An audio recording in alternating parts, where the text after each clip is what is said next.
But to have your love forever is a real and lasting treasure. You alone will prove to be our joy eternally. Hello there, I'm Lloyd Evans and you're watching the John Cedars channel from the bunker, and in this video I'm going to be continuing my review of the 2020 Convention of Jehovah's Witnesses. Specifically, we're going to be looking at material from the Saturday afternoon of the convention, and there is a lot to get through, so without further ado, let's roll the first clip.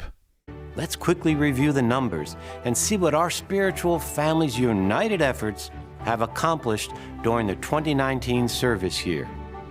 The good news was preached in 240 lands. The average number of publishers each month reached over 8.4 million. More than 2 billion hours were spent in the field.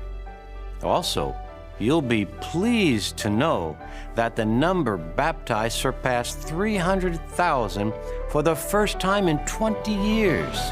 That's on average 5,843 people, symbolizing their dedication to Jehovah every weekend. And there's great potential for millions more to embrace the truth. On average, 9.6 million Bible studies were conducted each month, and almost 21 million attended the memorial.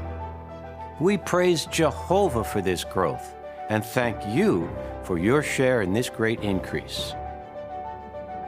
The governing body received some beautiful experiences and reports this past service year, and they wanted to share that joy with all of you now. Would you like to hear some of these reports and meet some of our hard-working brothers and sisters? Well then, let's go. We'll meet publishers from 6 regions of the earth and hear in their own words the effect that the disciple-making work has on them. Here's a quick peek. We'll see some of their unique challenges. When it rains, there is so much mud everywhere. We need to remove our shoes and hold them in our hands. We'll meet ones who made personal sacrifices. When I turned 60 and retired, my wife and I decided to serve where the need is greater. This brother can see, but he cannot walk. And me, I can walk, but cannot see. We'll see the impact the truth can have on new ones. It made me happy, yet can I really dare believe that? I was actually sort of in shock and really put a spotlight on who I really was. What bad habits did some have at first? What pressures did they face? And how did they overcome them? One day she asked her to choose between family and Jehovah. Hopefully, that whets your appetite for what's to come. Not really, if I'm completely honest. Cherry-picked stories, cherry-picked statistics indicating success. I'm sure that's the sort of thing many Jehovah's Witnesses will really enjoy, but when you know the true nature of this organisation and you understand its agenda and you understand what life as a Jehovah's Witness represents, you can't get that excited about people being roped into the whole thing. But we are listening to Mark Numair, a helper to the teaching committee. He is taking the first item on the Saturday afternoon, how our brothers are experiencing disciple-making joy. This is in the form of a worldwide report. There was a similar video in the 2019 Love Never Fails convention presented by Ron Curzon, where we went round different parts of the world focusing on the work at branch level. So Ron Curzon was interviewing basically branch committee members from around the world and hearing some very underwhelming success stories. This time they seem to be going to more of an effort to show the personal, on-the-ground results from the preaching work. And what awaits us this time is more of a testimonial-based report where we again go around the world, but this time we're focusing on individual stories. Now, before we begin this abbreviated tour, because I'm just going to show you the bits that I found interesting, I think it's worth going back and looking at some of these statistics that Mark Newmair was hurling at the audience to show the, great increase that Jehovah's Witnesses have experienced in 2019. Thank you for your share in this great increase. This is a perfect example of plucking the figures that look good, that look impressive, and ignoring the figures that don't. So nowhere in that list of figures are you given the percentage increase, which is what, let's face it, most people are interested in. They're interested in knowing to what extent has the organisation grown in terms of membership over the previous year. Because those numbers aren't very flattering, they ignore them entirely in this rundown, and they just focus on the people coming in. So, for example, the 300,000 figure, which was the biggest figure in 20 years. You'll be pleased to know that the number baptized surpassed 300,000 for the first time in 20 years. Yes, we get it. People are getting baptized in order to join the religion. A significant number of those getting baptized will be purely children who've been indoctrinated into the religion rather than people who've been preached to in the ministry. There's nothing remarkable about this happening. In fact, if anything, it's kind of embarrassing that more and more hours are being hurled at this worldwide preaching activity. We heard there 2 billion hours. Actually, if you look at a graph of the total number of hours spent preaching year on year, what you typically find is that the number of hours it takes for a single baptism is going up and up. More and more effort is being poured into this worldwide preaching activity without the results matching that effort. But just going back to that increase percentage that I mentioned earlier, for 2016, it was 1.8%. For 2017, it was 1.4%. For 2018, 1.4%. For 2019, 1.3%. So the percentage increase of the organisation is gradually drifting downwards, and it's already, I mean, those are very low numbers when you consider that the global population is increasing by 1% purely as a result of the amount of births slightly outnumbering the amount of deaths. So these sorts of figures tell a story. And again, it's very telling that these numbers of percentage increase are omitted from the numbers Jehovah's Witnesses have just been shown. The reason why they've been omitted is because they underscore the fact that the great increase that Mark Newmair is referring to there is purely a matter of children of Jehovah's Witnesses getting baptized, because essentially the organization is only growing by approximately the same percentage that the world's population is growing. And that's despite 2 billion hours being hurled at this work and all of the various preaching initiatives, all of the various tools that are available to Jehovah's Witnesses. None of this is really making any difference. The growth, simply put, isn't great. It's stagnant. I'm enjoying my life now, but when I lost my sight, I thought it was all over. As a carpenter, I wondered how I would be able to do my carpentry. The thought of it worried me so much. But as I began to learn about Jehovah from the Bible, I came to realize that there was hope. That negative thinking, that my life was over, disappeared from my mind. So I am very happy now. I am joyful. There's a brother named Joseph. This brother can see, but he cannot walk. And me, I can walk, but cannot see. I'll hold his wheelchair, and push while he directs it. This has helped us to meet many of our Bible students. Before now, we were few that went out in the field as pioneers. But now we are many. This shows that the example has helped other people, because when they see someone who cannot walk and someone who cannot see are pioneering, they conclude that they can pioneer too. When people notice our activities, they usually praise Jehovah and encourage us to do more. Since they know that the work we do is not by our power, but it is Jehovah who empowers us. It is true that I am blind, but I can see Jehovah. I am helping other people see Jehovah's hand in our lives. Even people who are disabled can bring praise to Jehovah.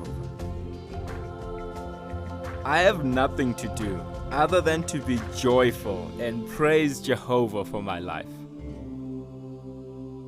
We share your joy, Brother Igbo. Doesn't it touch our hearts to see Gabriel and Joseph helping each other in the pioneer work? Not really, Mark Newmare. What I'm seeing there is exactly the same thing we saw on the Friday of this convention, namely witnesses in impoverished parts of the world being exploited by this group, so that even though they have immense challenges just getting by from day to day, not just in terms of financial hardship, but in this case, in terms of one who is blind and the other who is in a wheelchair, the organisation has zero shame in saying, actually, what we would like you to do is commit 70 hours per month to promoting our group. We'd really appreciate it if you do this recruitment work for free. We're not going to pay you for it. Give us 70 hours per month of your time for free. And actually, while we're thinking about it, it wouldn't hurt if you also toss us some money now and then, because we'd like your financial support in the form of donations. Now we go to the largest continent in the world, Asia. Asia is home to 3/5 of the world's people, including some 760,000 Jehovah's Witnesses. With a growing population of about 1.3 billion people, India is on track to become the world's most populous country within a decade. Imagine the potential for growth in India. With 90% of the population having not yet received a witness, our 50,000 brothers and sisters have plenty of work to do. The good news is being preached in territory that includes mountain ranges, plains and plateaus, villages, and some of the world's largest cities. Okay, there are a few things you need to think about. In just that brief clip if you are a believing Jehovah's Witness. I'd like you to contemplate some of the numbers we've just heard. Asia is home to 3/5 of the world's population. I checked on Google, that's 4.463 billion people living in Asia. Included in this population of 4.463 billion people on the continent of Asia are only 760,000 Jehovah's Witnesses, according to what we've just heard. Asia is home to 3/5 of the world's people, including some 760,000 Jehovah's Witnesses. As an example of how statistically irrelevant Jehovah's Witnesses are in Asia, we're given the example of India, where 90% of the population have not yet received a witness. And apparently it falls to just 50,000 Jehovah's Witnesses in India to fix this problem. With 90% of the population having not yet received a witness, our 50,000 brothers and sisters have plenty of work to do. Now, just to put this into broader context, let's take that initial figure of 4.463 billion people living in Asia. If there are only 760,000 Jehovah's Witnesses in Asia, which again is what we've just heard, That means that the ratio of Jehovah's Witnesses to ordinary population for Asia is 1 in 5,872. One Jehovah's Witness for every 5,872 Asians. Do you want to know how that compares to North America? Because we're also given some statistics for North America later on in this part of the program. I checked the population of North America. It's 579 million. We learn later in this program that there are 2.6 million Jehovah's Witnesses in North America. North America is home to almost 2.6 million Jehovah's Witnesses. So that's a ratio of 1 in 223. So for North America, it's 1 in 223.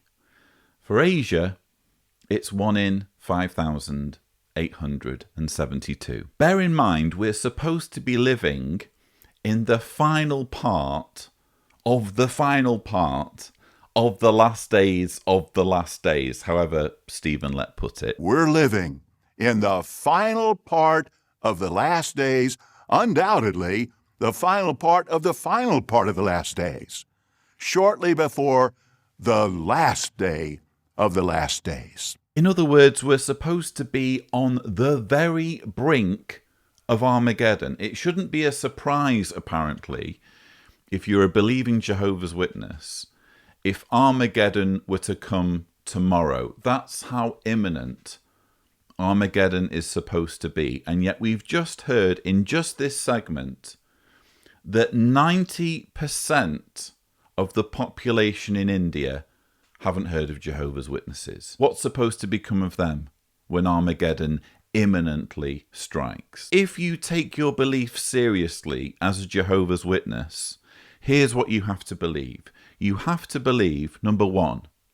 that Armageddon is coming imminently. We should really expect it any moment. But you're also expected to believe, as a Jehovah's Witness, that there is nothing whatsoever untoward about a disproportionate number of people from North America surviving Armageddon compared to people from Asia. There's nothing odd, apparently, about people in India, for example, being massacred at Armageddon at a far higher rate than people in North America. I've made this point repeatedly on this channel, but it's one you really do need to think about if you take this religion seriously. Why is a God that's supposedly not partial so interested in bringing into his new system Americans and Europeans and people from certain parts of Africa, but when it comes to Asia,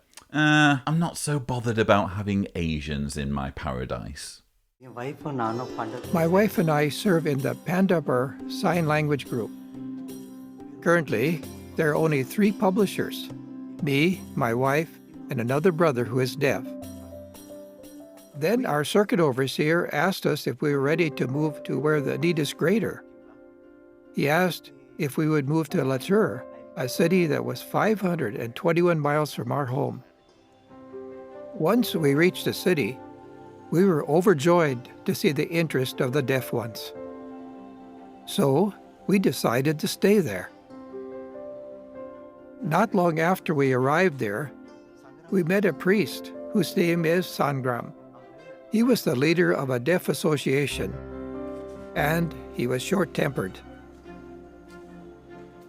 Since we wanted to meet him often, we invited him to our home to discuss the daily text. He came regularly at 7 o'clock for daily text discussions. When we moved here, we did not know how to sign very well. Both my wife and I knew almost nothing. But after we met Sangram and started to teach him the Bible, we in turn started to learn sign language from him. We were very happy. We were really very happy. As soon as we started studying the Bible with Sangram, he made changes in his life in line with the Bible principles. He changed his hairstyle.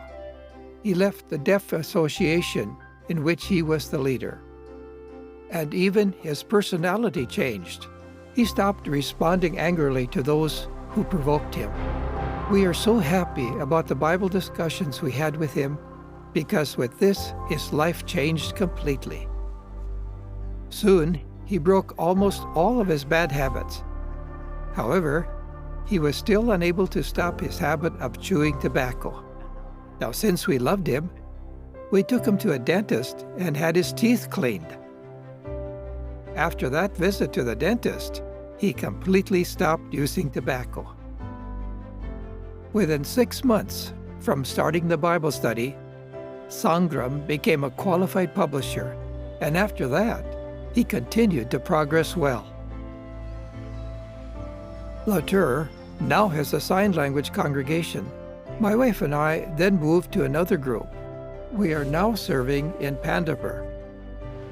When we meet our old studies in the conventions and see their progress, we are overjoyed. The very thought that Jehovah has extended us this privilege to serve him makes us overwhelmed with happiness. There are no words to express how we feel.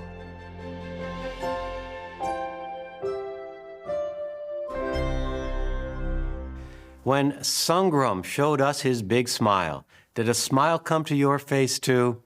That's how the truth affects us. How the truth affects us, or how the truth affects Jehovah's Witnesses, is to entirely supplant their personalities, to basically remove their individuality in a variety of ways. And the argument that's being made here is that Sangram became a better person for becoming a Jehovah's Witness. Oddly, the ways in which he becomes a better person are through having his hair cut. He changed his hairstyle, which tells you a lot about the Jehovah's Witness fixation with dress and grooming. All men have got to have short hair and preferably no beard. We also learn that Sangram's contribution to his local community was affected. We're told he left the Deaf Association. He left the Deaf Association, in which he was the leader. So apparently if you're a Jehovah's Witness, you can't be the leader of a deaf community. Now they throw in stuff about his personality improving. Even his personality changed.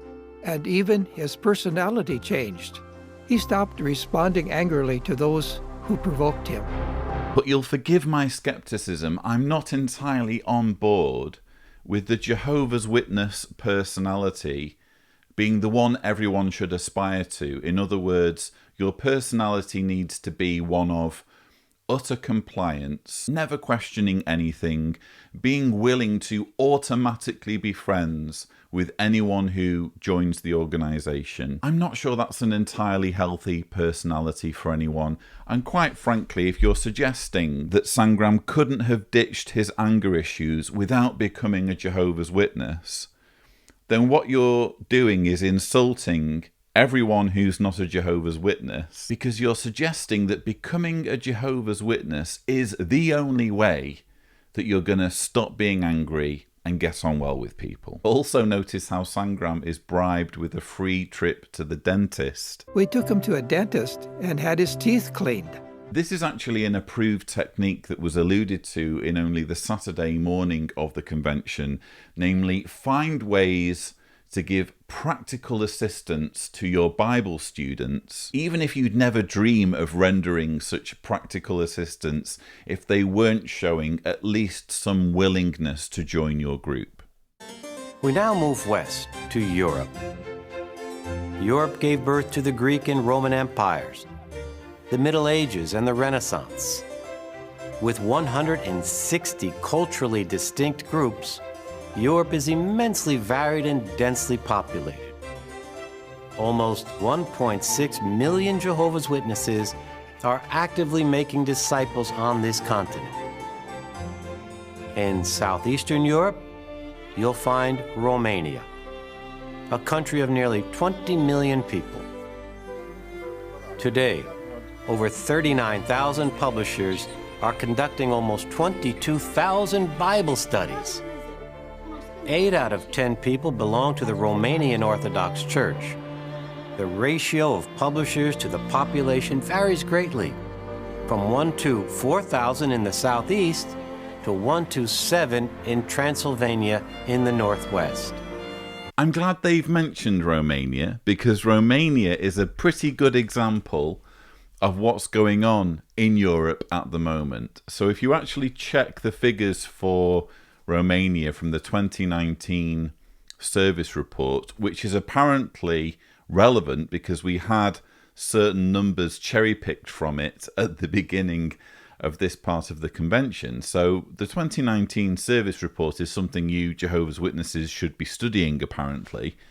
If you look at the numbers for Romania, despite all of this glowing information about how active Jehovah's Witnesses are in that country, you'll find that the number of Jehovah's Witnesses in Romania shrank by 1% from 2019 over the 2018 statistics. In fact, I went back and checked the figures for 2009 because I think it's interesting to see the progress of a country in terms of its Jehovah's Witness activity over the course of, say, a decade, rather than zeroing in on a given year. You might be interested to know that in Romania in 2009, there were 39,270 average publishers. 10 years later, in 2019, that figure had fallen by 5. So 10 years of frantic preaching in Romania by the local witnesses, and they end up with less witnesses 10 years later, 39,265 average publishers for 2019, 5 fewer over the course of 10 years. After 10 years worth of preaching, of car witnessing, of Bible studies, you name it, the country is in decline. But it's actually symbolic of what's going on in Eastern Europe. I actually go into this in my review of the 2019 service year report. Europe, you could say, is pretty much the centre of the resistance, especially Eastern Europe, which is being alluded to here. For some reason, Eastern Europeans really don't like being lied to and exploited by cults. When I was still in elementary school, not yet baptized myself, I used to speak about Jehovah to one of my classmates. Her name was Oana. She was very interested and even asked many questions. We were both 12 at that time. A little while later, after I got baptized, Oana became my first Bible student.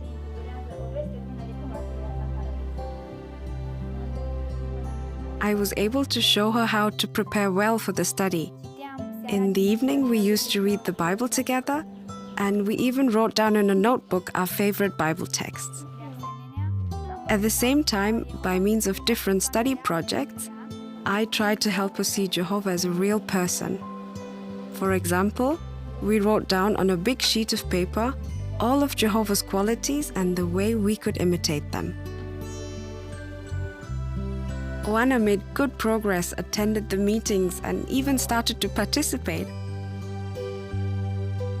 I was so happy to see how much joy Oana had in learning about the truth. Not surprisingly, difficulties arose on the way. Oana's mother was not happy at all that I was studying with her daughter. She forbade her to study, and one day she asked her to choose between family and Jehovah and put her out of the house. Oana was 16 years old. I encouraged Oana with the scripture from Isaiah 41, verses 10 and 13, which says that Jehovah is grasping our hand and that He will help us. We talked a lot together and we prayed together. And after only 1 week, Jehovah answered our prayers. Oana's mother calmed down and not only allowed her to return home, but also to attend meetings and to continue studying together. I was so happy. On 21st of July 2018, Oana got baptized. Now I can finally preach together with my spiritual sister. Jehovah always gave me the joy I needed.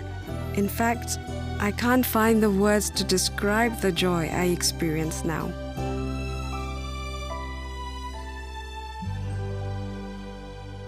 Did you notice where and when Beatrice started talking to Juana about Jehovah? In elementary school. What a wonderful reminder that you young ones can experience joy by making school your personal territory. If you haven't tried it already, look for someone with whom you can share the good news. You may be surprised at the results. They are shameless, aren't they? When most children go to school, they're going to school to learn. They're going to school to receive an education. When Jehovah's Witness children go to school, it's partly to learn, it's partly to receive an education, but it's also kind of to preach to their classmates, to recruit their classmates who are children, let's remember, to recruit other children into an organisation, because as we've heard there, their classroom is their personal territory. You young ones can experience joy by making school your personal territory. We had it phrased like that for us when we were children growing up in this religion. The way it was explained to us was something like this. You can get into your school, you can get into your classroom because you're a student. The rest of the congregation can't. So therefore, this is your, again, personal territory. This is an opportunity that you need to exploit to bring more people into the organization. What does it say about this religion if they are literally using education, if they are literally using the school classroom and the fact that inevitably Jehovah's Witness children will have access to the school classroom?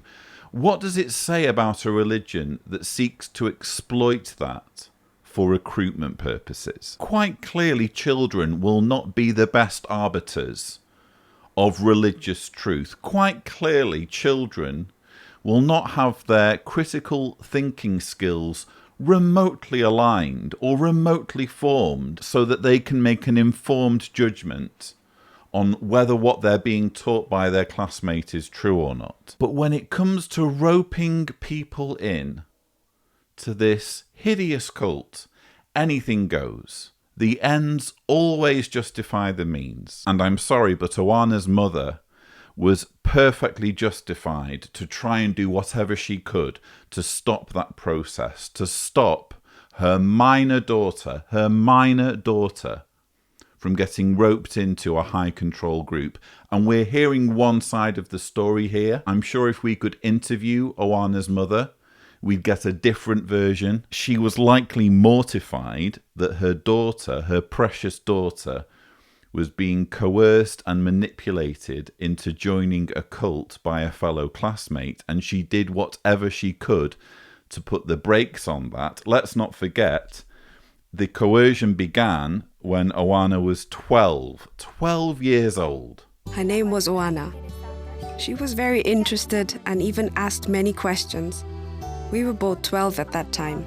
That's when the efforts began to recruit her. And apparently this ultimatum of choose between Jehovah and choose between the family, I'm not sure it would have happened like that. I would like to hear the other side of the story.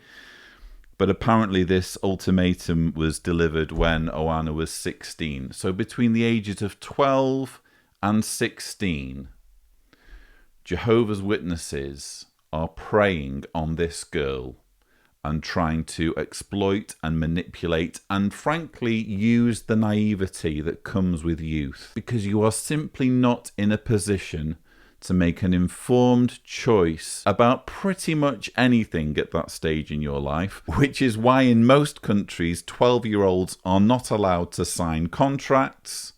They are not allowed to buy and purchase property. They're not allowed to start employment. They're not even in many cases allowed to go to prison. If they are found to have committed a crime, the state will say, you're too young to have known what you were doing. But when it comes to recruitment into Jehovah's organization, again, anything goes. Out in service one day, just working door to door, I met a lady, and she accepted the Greatest Man book. Eventually, memorial season came around. I went and left an invitation with Jane.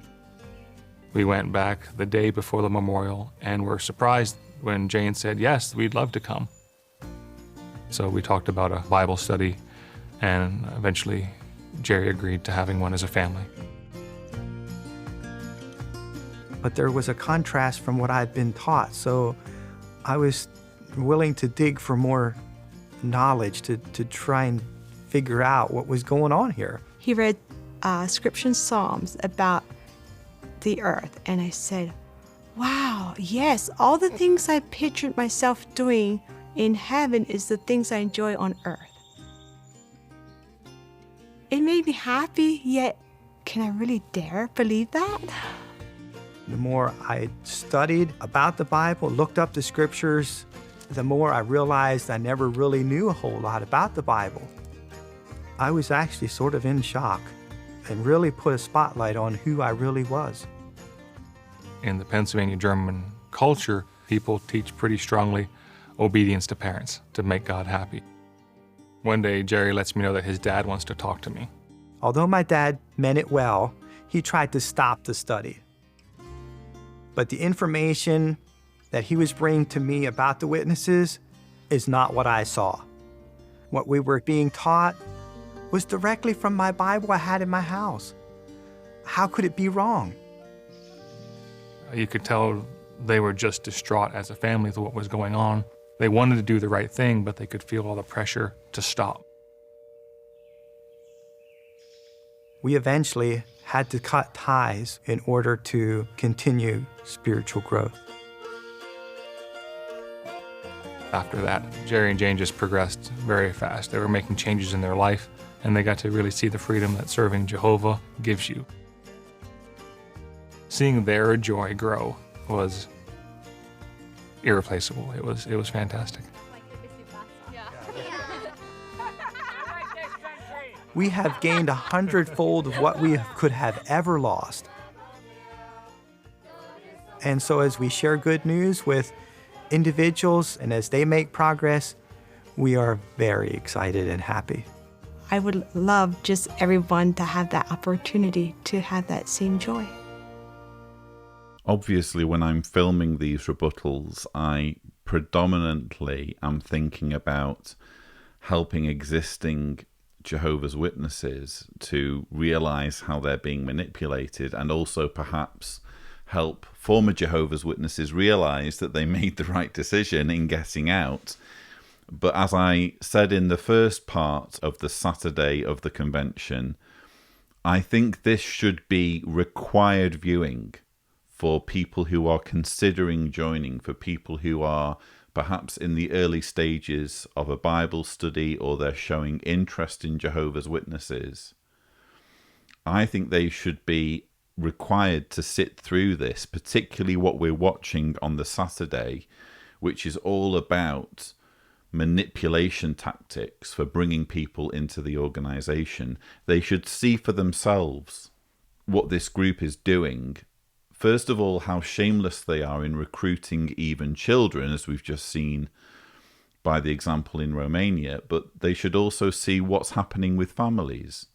Because in the previous example with Oana, we heard about the strain that put on her family and the way her mother understandably was horrified at the idea of her minor daughter being exploited and manipulated by a Jehovah's Witness classmate.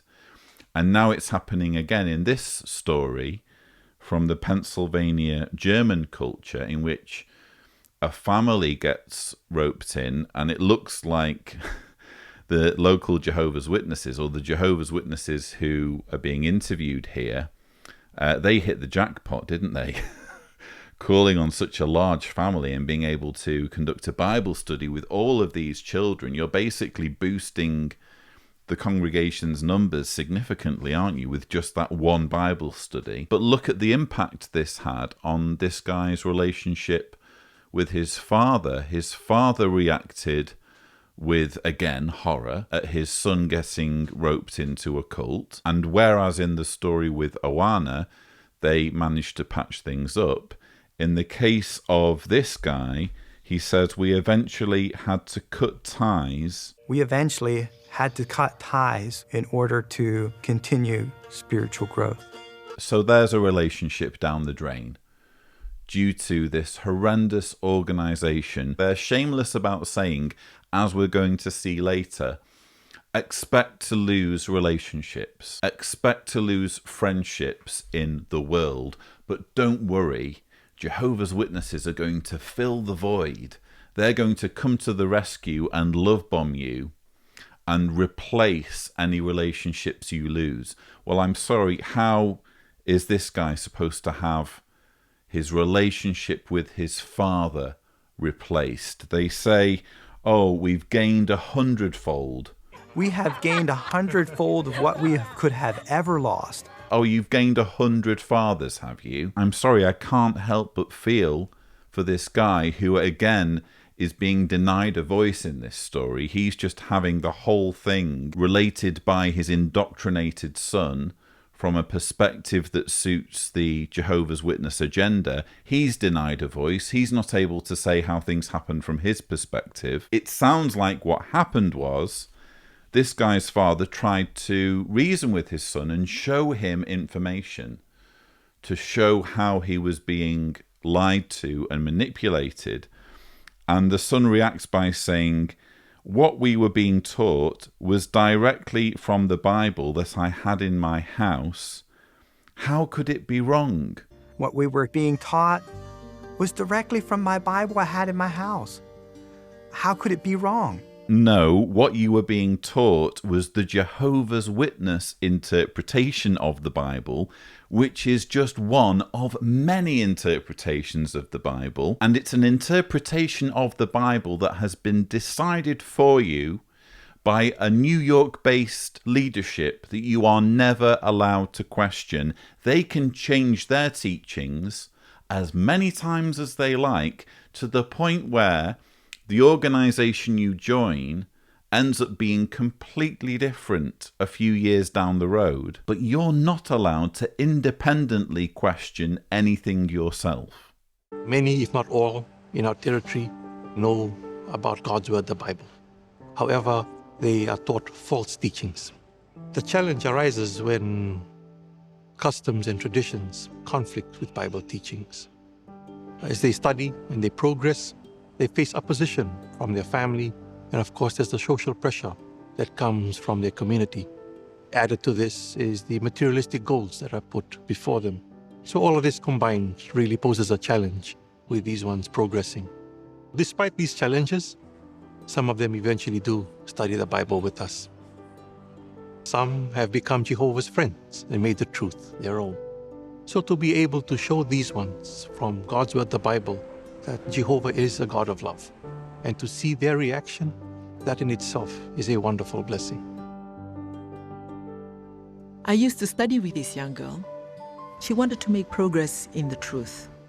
But in order for her to do that, she had to overcome these two biggest obstacles. One was this career that she had, and the other was the obstacle from her unbelieving family. I really don't want to impose the truth on her, so my goal was to help her understand what the Bible teaches, help her see the big picture, and let her draw her own conclusion. I try and be a good example to her by enjoying the ministry myself, and helping her to understand that as I'm out in the ministry, I know I'm working along with Jehovah. Although she had a high-paying job, she wasn't happy she was always stressed. Then she sees Jehovah's Witnesses, despite being out there in the ministry, hot sunny day, rainy day, they're happy. She knew and was convinced that she would be really happy if she put Jehovah first in her life. So eventually she had to tell her mother-in-law that she had resigned from her employment. So her mother-in-law says, and now you've resigned? So what you're going to do? You're going to go preaching? And then she says, the decision that I've made is going to make me happy. It's going to make Jehovah happy as well. In seeing the big picture, she was able to make a stand for true worship and be on Jehovah's side of universal sovereignty. I attended the Pioneer Service School with her. You know what really made me happy is seeing ones like her being happy in doing the same work in helping others come to serve Jehovah. And knowing the fact that Jehovah had actually used me in helping others find the truth and serve Jehovah as well. So again, please do think about this. If you happen to be interested in Jehovah's Witnesses, perhaps you've started studying, perhaps you're just intrigued by them. You've learned a lot just by listening to this experience. We're here being told about a girl in Fiji who is being studied with by one of Jehovah's Witnesses, but there are two big obstacles. And these two big obstacles are a career. One was this career that she had. She had a high-paying job. And the other, an obstacle of her unbelieving family. How dare you, family, not be believers in our religion? And the other was the obstacle from her unbelieving family. Those are apparently obstacles to someone. It's an obstacle if you have a, quote, high-paying job, and it's an obstacle if you dare to have been born into a family that doesn't happen to be a family of Jehovah's Witnesses. You'll only be happy, apparently, if you ditch that high-paying job and start pioneering. Yes, be a volunteer so that you can recruit people into the Jehovah's Witness religion without receiving a dime for 70 hours per month. That's going to make you happy. I also hope you noticed some very interesting language regarding local customs in Fiji, and this is going to tie in with the next testimonial we're going to hear, because we're told the challenge arises when customs and traditions conflict with Bible teachings. The challenge arises when customs and traditions conflict with Bible teachings. In other words, if you want to join Jehovah's Witnesses, you've got to be prepared to ditch any local customs or any cultural elements that conflict with the teachings. And in the next testimonial, we're going to hear from someone in Bolivia who's going to say the following: but when the teachings of the Bible are in opposition to popular customs, those family members and friends may become their main source of opposition. Yes, if you embrace Jehovah's Witnesses, you're going to have to get rid of popular customs, and this is going to cause tension with your family and friends for whom those customs are very important. The same guy is going to go on to say, they, that's those ones who are studying, take hold of Jehovah. They see him as their God, and they leave behind popular customs and start to make progress. Before you see this language for yourself, I want you to watch a clip from a recent JW Broadcasting episode which praised how multicultural Jehovah's Witnesses are. I have friends from different cultures, different races, and I don't see them as color, but I see my brother or my sister. I've got the most amazing friendships with ones from different backgrounds and cultures, something I would always, always cherish.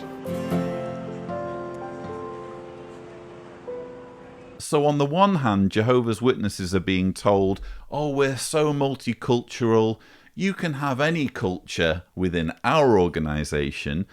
And on the other hand, when push comes to shove, if there's anything about the culture or if there are any particular customs that conflict in any way with the Jehovah's Witness interpretation of Christianity, you've got to get rid of those entirely in favour of the one unified culture of Jehovah's organisation. When an interested person begins to learn the truth from the Bible, at first the family is happy for them, and their friends are happy too. But when the teachings of the Bible are in opposition to popular customs, those family members and friends may become their main source of opposition. However, we have also seen many, many blessings from Jehovah. For example, although the challenges may be great, we see Jehovah's hand working in the lives of each of these individuals because they make huge changes. They take hold of Jehovah, they see him as their God, and they leave behind popular customs and start to make progress. It is a beautiful blessing to see a Bible student get baptized, filled with joy. Lydia was a young woman who was very interested in spiritual things. But just like anyone that does not study the Bible, she had habits that were not pleasing to Jehovah. She liked to socialize with her workmates, and at times she went out drinking with her friends. Sometimes drinking a little too much. Oh, the horror. She's socializing with her workmates and she's going out drinking, sometimes a bit too much. Clearly what this girl needs to do is join a cult that will strip her of all individuality. Despite that, she was very humble. You could see that she was very sincere. She appreciated good things. After seeing these beautiful qualities in her, I said, Jehovah can make other good qualities grow in her heart. So we set the date to start the study. We always tried to be consistent and to not miss a study. When a publisher does not miss the day and time for the study, the devil is not given the opportunity to disrupt it. Some teachings Lydia accepted immediately, but others took more time. Her manner of dress was not appropriate. She wore tight clothing and very short skirts. How did we correct that? By showing her in the Bible that women should dress with modesty and soundness of mind. It was not easy, but she did it. After that, when she attended meetings, she looked like one of Jehovah's Witnesses. When you plant a literal plant, you start to water it, and it keeps growing. While you're sleeping, you don't know how those changes happen. It happens exactly the same way with a Bible student. As time passed, Lydia expressed a desire to be baptized. After that, she just kept making progress and started to serve as a regular pioneer. Later, she was invited to serve in Bethel. She has been serving in Bethel for 16 years. I am one of the 70 persons that learned the truth from Edith. Her example helped me to be considerate, insightful, and also to be consistent in making disciples. So as a result of getting roped into the Jehovah's Witness organisation, Lydia has not only been denuded of everything that makes her an individual, to the point where she's ordered to change her clothing so that she can look more like one of Jehovah's Witnesses. After that, when she attended meetings, she looked like one of Jehovah's Witnesses. She also ends up pioneering, which, as I've mentioned, involves dedicating 70 hours per month to trying to recruit other people into the organisation. And ultimately, she ends up serving at Bethel. I'm sure that's no coincidence, by the way, because Bethelites seem to be front of the queue when it comes to giving testimonials in this sort of propaganda. But 16 years serving at Bethel, she'll have received a stipend that covers some basic expenses, but we're talking peanuts. What's essentially happened is she has ended up giving 16 years of slave labor, 16 years of virtually unpaid labor to an organization that has exploited her. And I hope you noticed the part where it said, some teachings Lydia accepted immediately. Some teachings Lydia accepted immediately, but others took more time. I wonder which ones were the teachings that Lydia accepted immediately when she was studying in the book Live Forever, You Can Live Forever, in Paradise on Earth, a book I know well, because this was the book that I studied as a child being indoctrinated into the Jehovah's Witness religion. This was the book that you had to study when you were preparing to get baptized as one of Jehovah's Witnesses. And in this book, one of the teachings that Lydia will have had to accept as one of Jehovah's Witnesses can be found on page 154. You'll see there is a box at the bottom of that page, and the box reads as follows. Some of the generation living in 1914 will see the end of the system of things and survive it. That's one of the teachings that Lydia had to accept when she got baptized. I also had to accept this teaching when I got baptized at the age of 11 in 1990. And I can assure you that this is also a teaching that Lydia no longer believes. There are still honest-hearted ones out there, and they desperately need the truth. It's experiences like the ones we've just listened to that help us to see that Jehovah is truly speeding up the work. The next time you go out in service, picture yourself working side by side with your brothers and sisters around the world.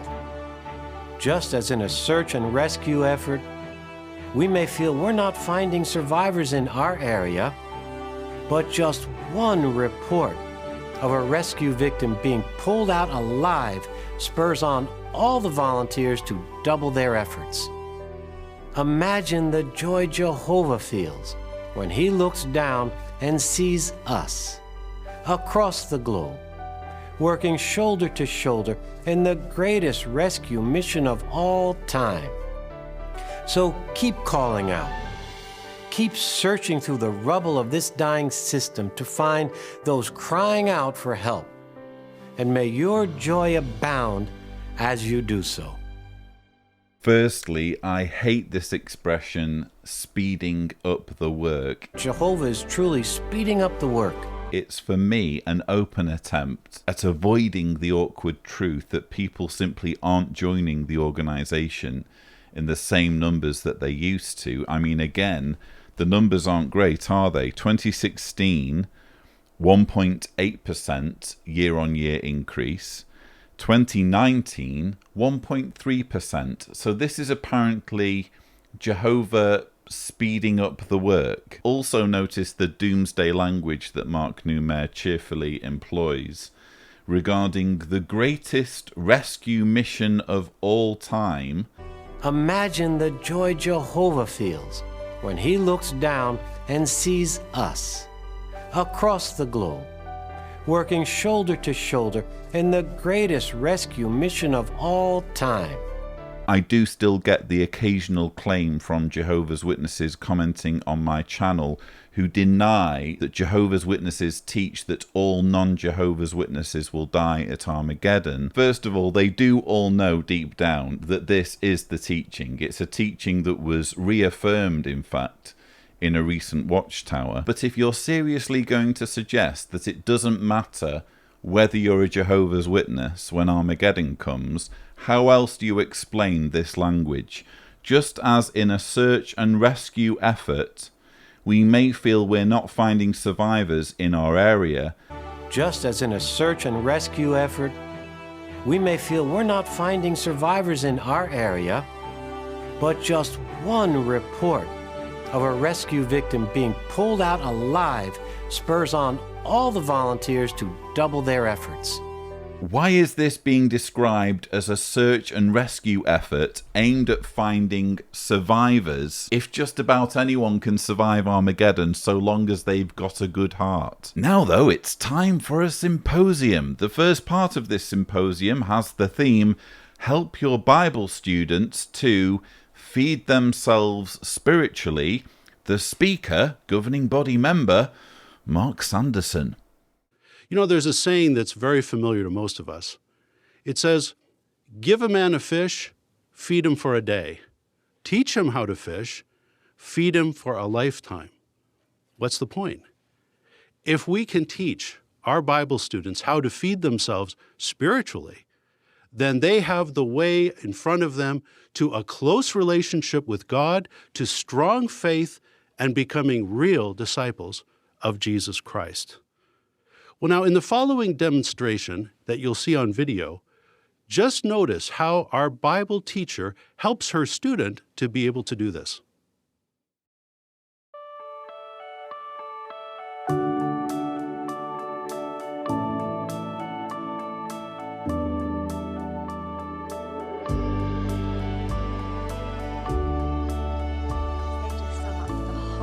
Article. Got it. I find the answers in all that. It's more than just the answers. I'm with it. I'm all about study. Which do you remember more from our studies? The answers or the things that touch your heart? Yeah. Like when we talked about immorality, you knew the answer, but you didn't seem totally convinced in here. Let's try and find that answer. Chapter 6.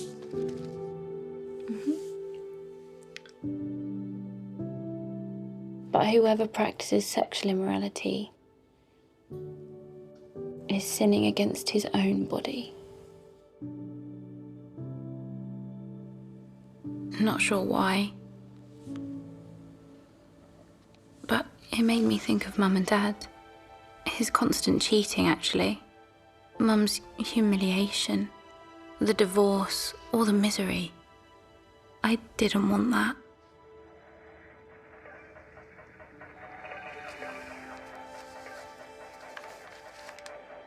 I began to realize how right Jehovah is. Because of what Nita called meditation. It's not about clearing your mind to find inner peace. It's totally different. It's asking how Jehovah feels about something, and then what that means for me.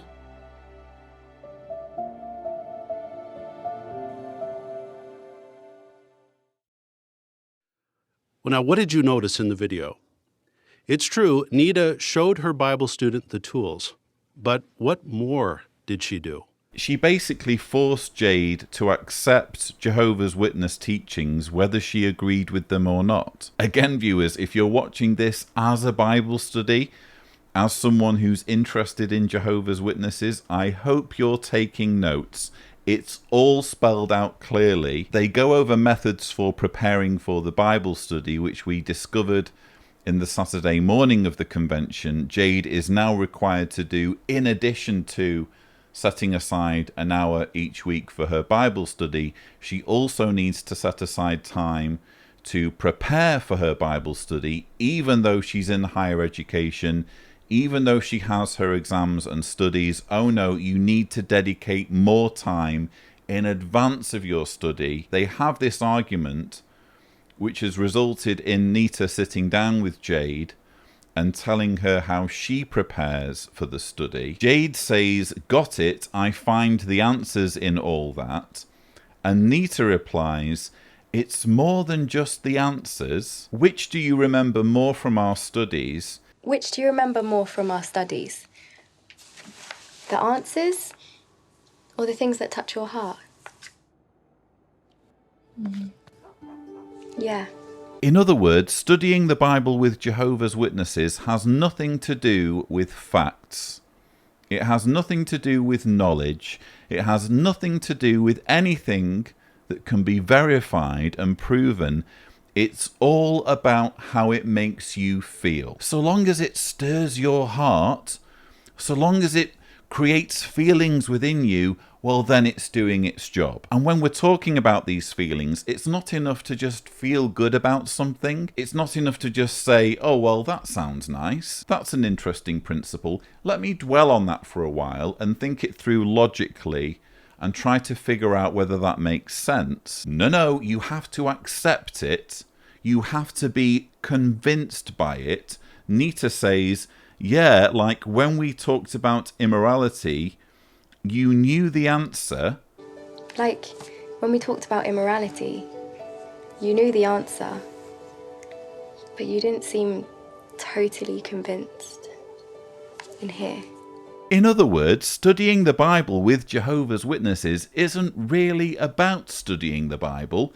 It's about being totally convinced by the teachings. And you'll find there are a lot of teachings regulating people's sexuality that you need to be convinced by. I talked about this in part 3. I think that the sexual repression element of Jehovah's Witness teachings is grotesque. As far as I'm concerned, it amounts to hacking someone's emotions, hacking someone's feelings, altering someone's mental and emotional state for the well-being of an organization, even if it's entirely to the detriment of someone's mental health. And you see the devious, disingenuous way that this sexual repression is smuggled into this Bible study.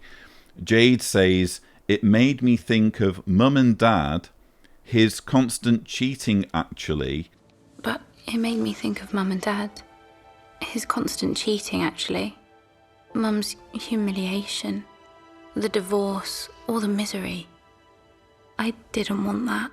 Jade, I shouldn't have to tell you this, but sticking to a monogamous relationship and having the freedom to pursue your own sexuality are two different things. Watchtower is essentially saying here, if you don't let us control your sexuality, if you don't let us decide for you who you may have a sexual relationship with, under what circumstances, what gender you're allowed to have a sexual relationship with, if you don't let us police your life on such an intimate level, what's going to happen is there's going to be cheating, and there's going to be divorce, and there's going to be misery and humiliation. Let me explain this another way. A few of you have already been commenting that there appears to be some chemistry between Nita's character and Jade's character, and I would agree. There does seem to be something there, and it's quite ironic that in their efforts to manipulate people with this story of Jade becoming a Jehovah's Witness, Watchtower has inadvertently created what you could describe as a story of forbidden love. Because as everyone knows, the only kind of relationship that is permissible within the Jehovah's Witness religion is a straight relationship, and not just a straight relationship, but a straight married relationship. That's the only context within which two people can express their feelings for each other physically. Now let's suppose for a moment that what many of you have already imagined were indeed to happen, that Nita and Jade realized that they had romantic feelings for each other. Let's suppose they decided to pursue those romantic feelings to the extent of not just having a physical relationship, but actually getting married, so that we then have two women who love each other and are committed to each other. Let's suppose they spend the rest of their lives together. They are so madly in love that nothing can come between them, and they remain wife and wife for the rest of their natural lives, with neither of them cheating on the other, and with no divorce, no separation. They basically go to their graves together. That would be classed by Jehovah's Witnesses as an immoral relationship, irrespective of the fact that there has been no infidelity, no cheating, no divorce, which are all things alluded to here by Jade's character. Mum's humiliation, the divorce, all the misery. Purely based on the fact that they're both of the same gender, the Jehovah's Witness religion would condemn this relationship.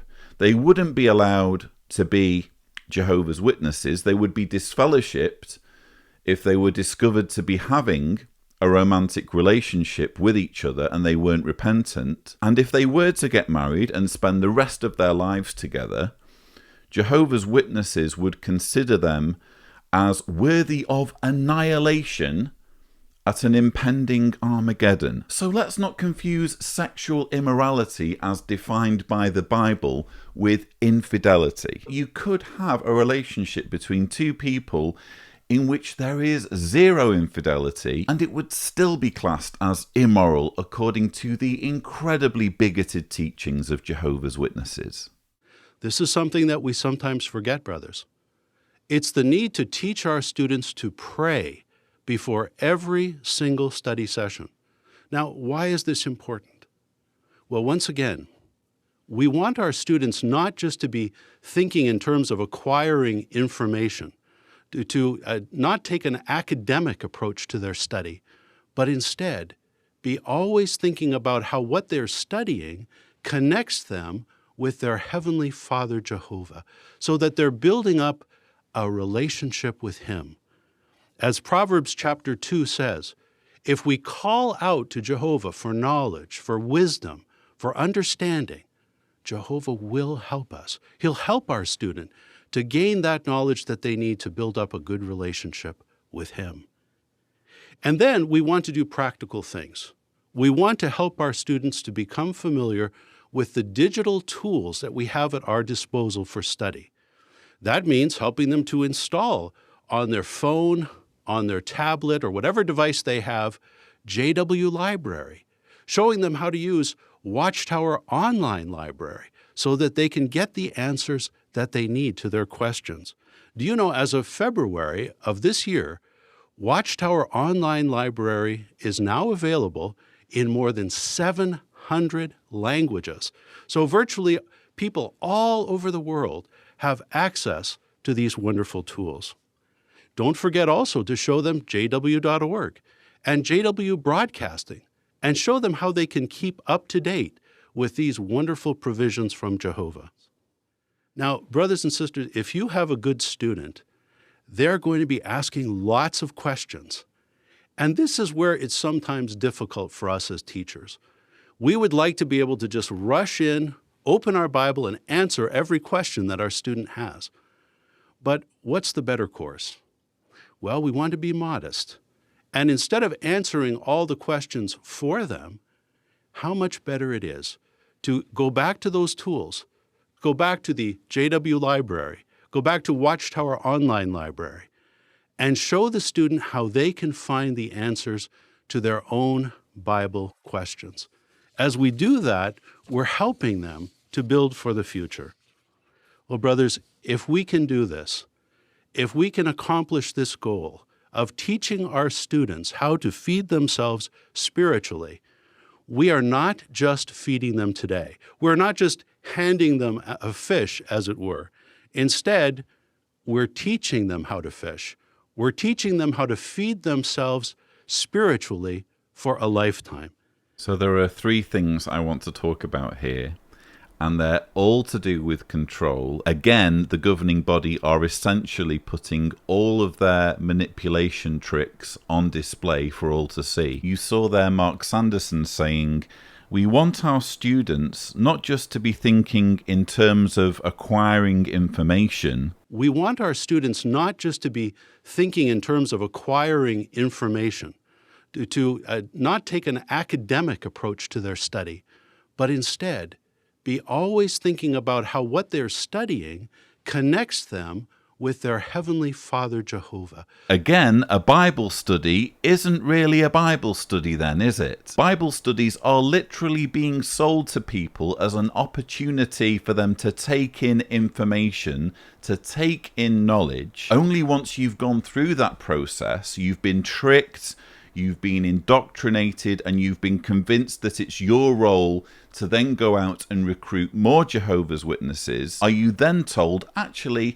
it's not necessarily about acquiring information. This is all about your relationship with your Heavenly Father. What matters most? What matters most is how you feel. Well, isn't that what any religion can tell its followers? Then you have Mark Sanderson going on about digital tools. We want to help our students to become familiar with the digital tools that we have at our disposal for study. We want to help our students to become familiar with the digital tools that we have at our disposal for study. That means helping them to install on their phone, on their tablet, or whatever device they have, JW Library, showing them how to use Watchtower Online Library so that they can get the answers that they need to their questions. Now, it must be said that Jehovah's Witnesses do have considerable digital tools or research resources available to them, but these are resources that only show them part of the picture. For example, all Jehovah's Witnesses know that they can only go so far back with the Watchtower Online Library. You can only go as far back as 1950 for the Watchtowers and 1970 for the books and Awake articles. But what if you want to go deeper than that? What if you want to find out what the faithful slave was teaching when it was chosen by Jesus Christ in 1919? What if you want to examine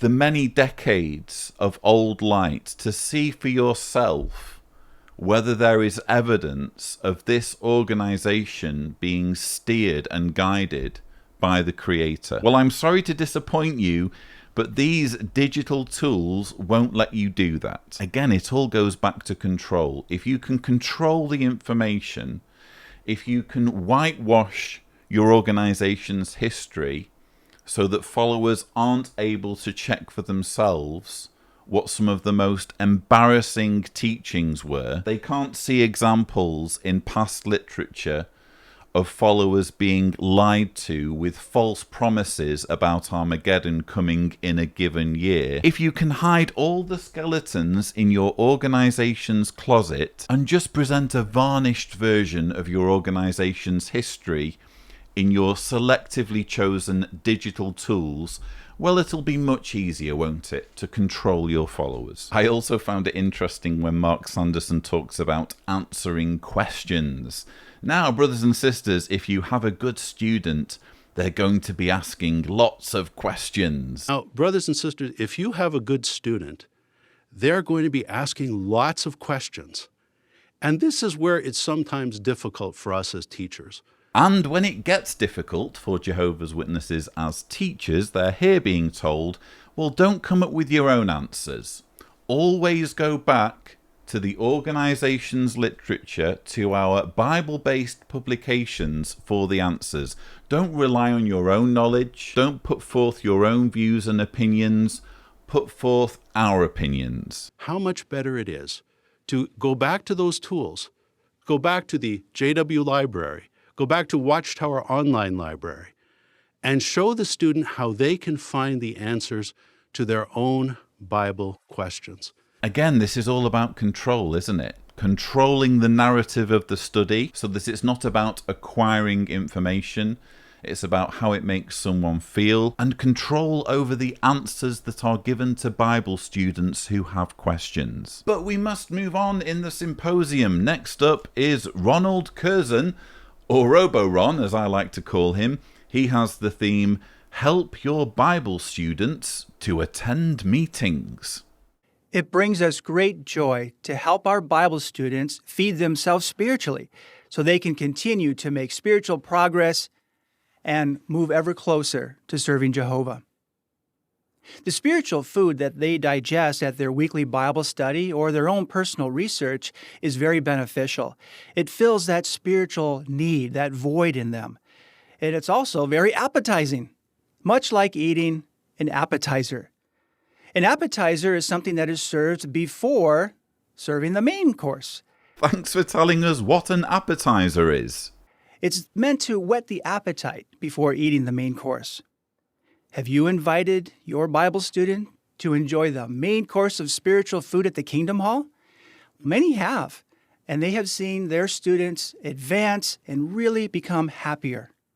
But some have held back. They feel that they don't want to rush their student into anything, put too much pressure on them. But this is exactly what your student needs. Invite them as soon as possible. Never hold back, because you could possibly be holding them back from making progress. Well, no doubt your Bible student is happy with their Bible study and what they're learning about Jehovah. They have deep gratitude. Well, what is gratitude? Gratitude means appreciating what kindness is shown to you. And thanks for telling us what gratitude is. We were a bit confused. But it also means showing appreciation and returning kindness. Worshipping Jehovah is how we return kindness, show our appreciation and our gratitude. And when we do this, Jehovah is happy, which makes us happy as well. So yes, Robo-Ron back in action there, explaining the definitions of rudimentary words. I found his words here interesting, not just from the perspective of showing the incredibly dumbed-down nature of Jehovah's Witness propaganda, but also the manipulative nature of it. I mean, if you think about it, not just Bible students are being manipulated here, but Jehovah's Witnesses are being openly manipulated too. I mean, look at what he's saying here.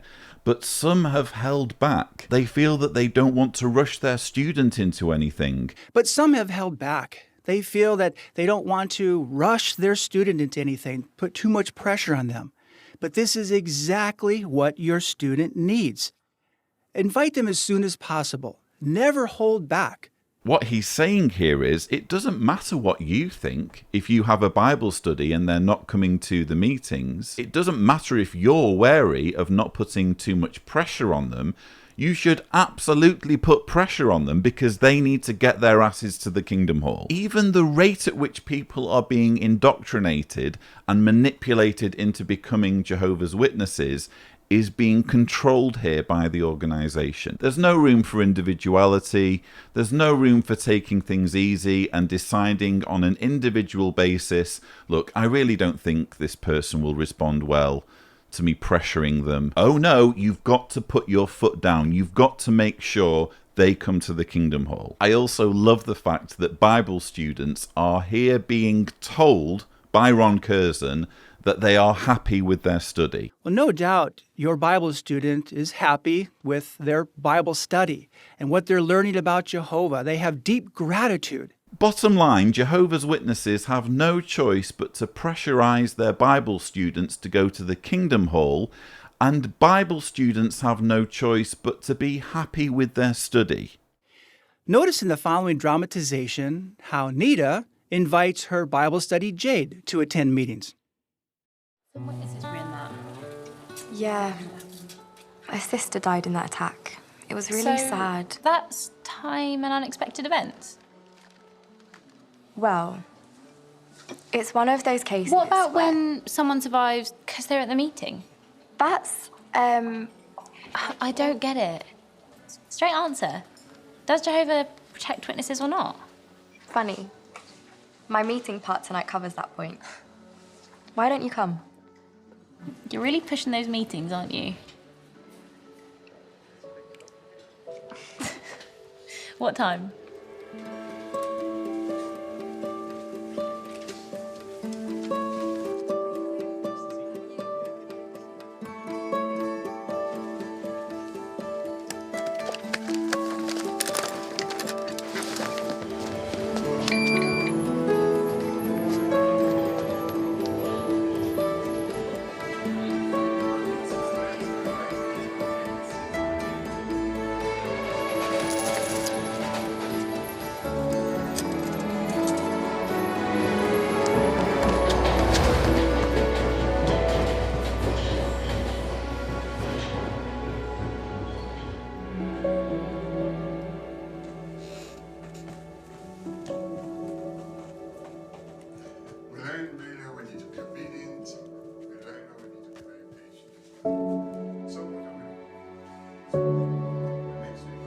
I couldn't believe I missed her part. But it wasn't a total loss.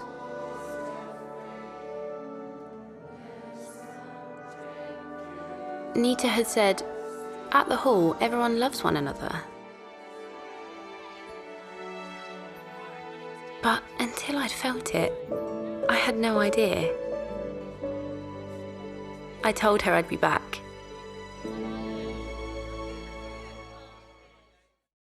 How did Jade feel when she attended her first meeting?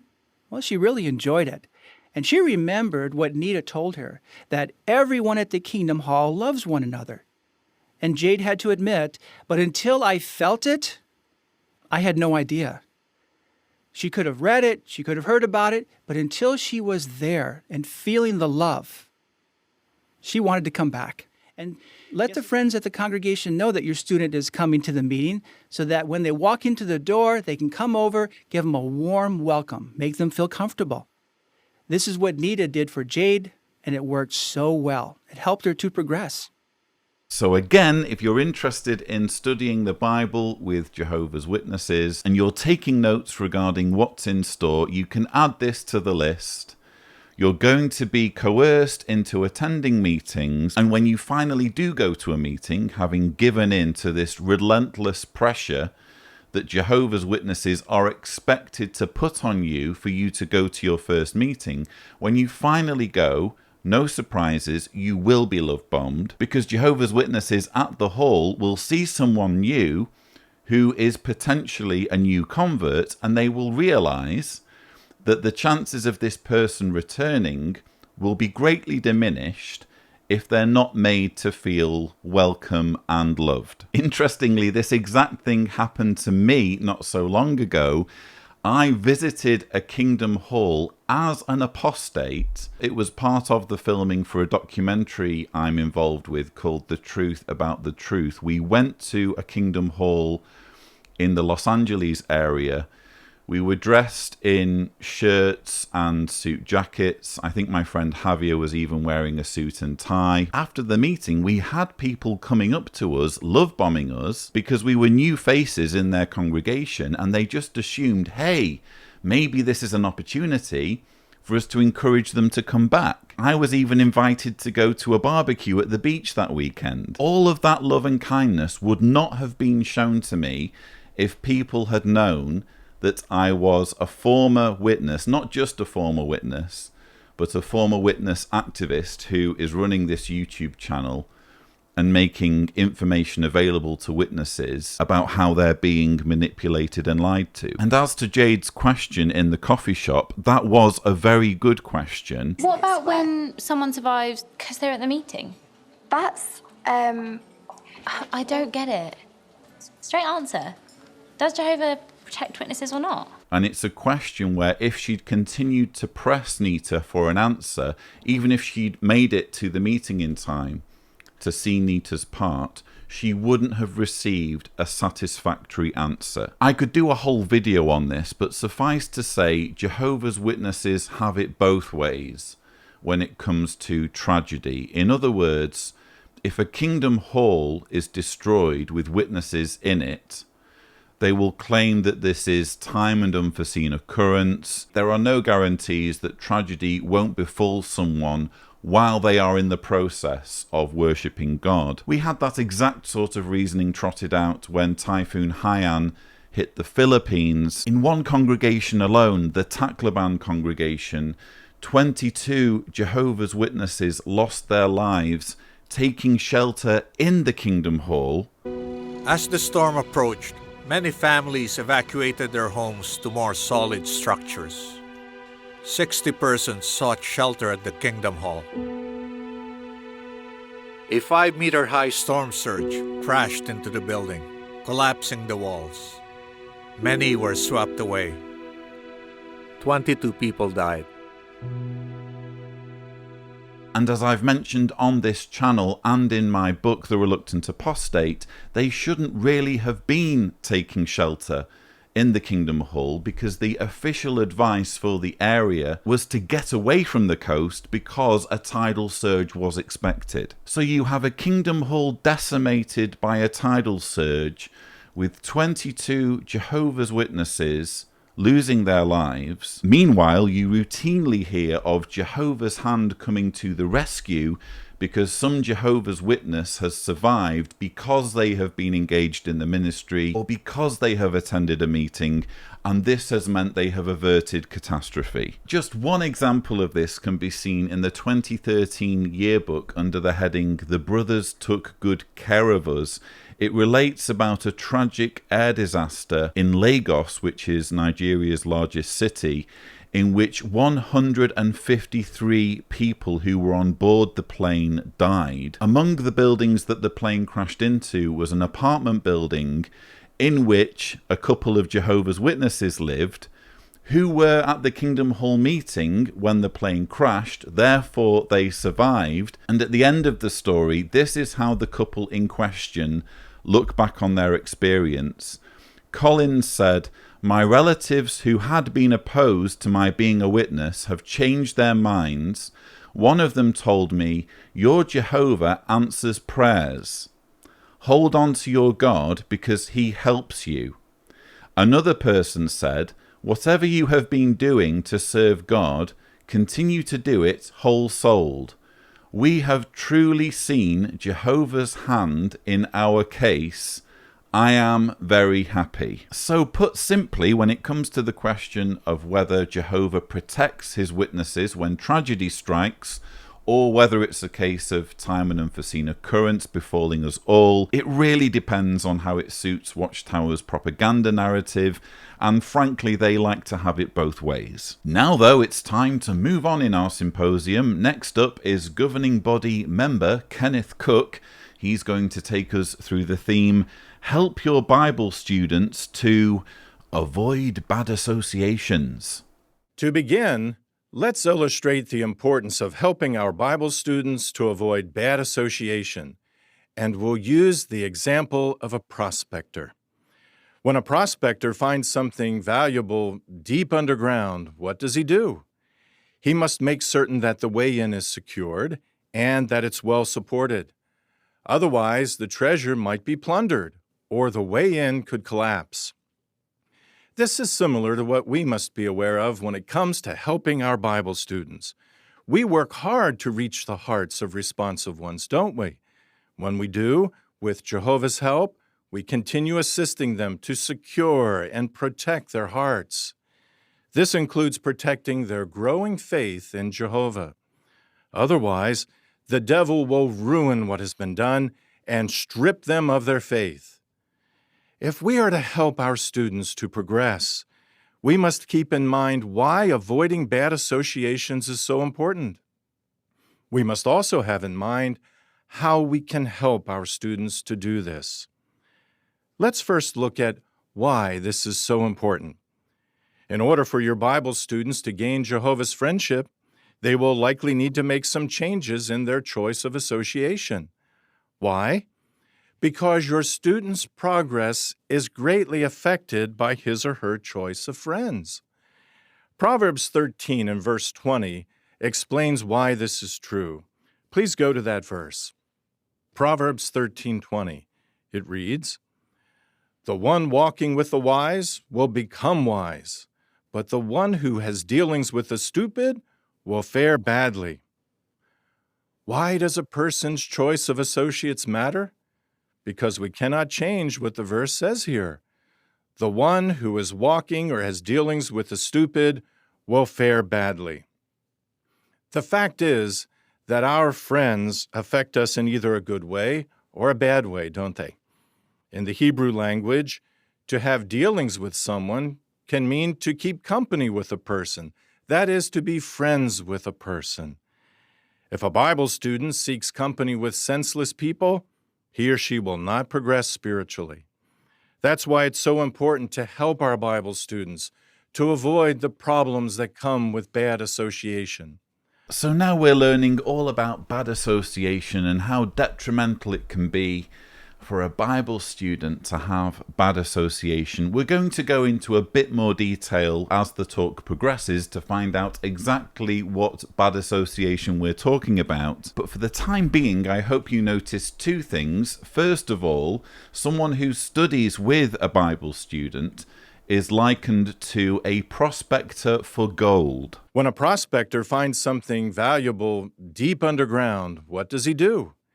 He must make certain that the way in is secured and that it's well supported. That's actually quite a candidly honest analogy, because Kenneth Cook is here basically admitting that just as a prospector would go to extraordinary lengths to get hold of the gold, certainly not for the benefit of the gold he's seeking, but for his own enrichment, in the same way a Jehovah's Witness will go to extraordinary lengths with their Bible student to extract them, to recruit them into the organization for the organization's benefit, irrespective of whether it does the individual any good. Secondly, I hope you noticed Ken Cook's use of Proverbs, which is actually quite a good example of how the organization will just appeal to Bible verses that don't really say what they suggest they're saying. They will just attach their own interpretation. So, for example,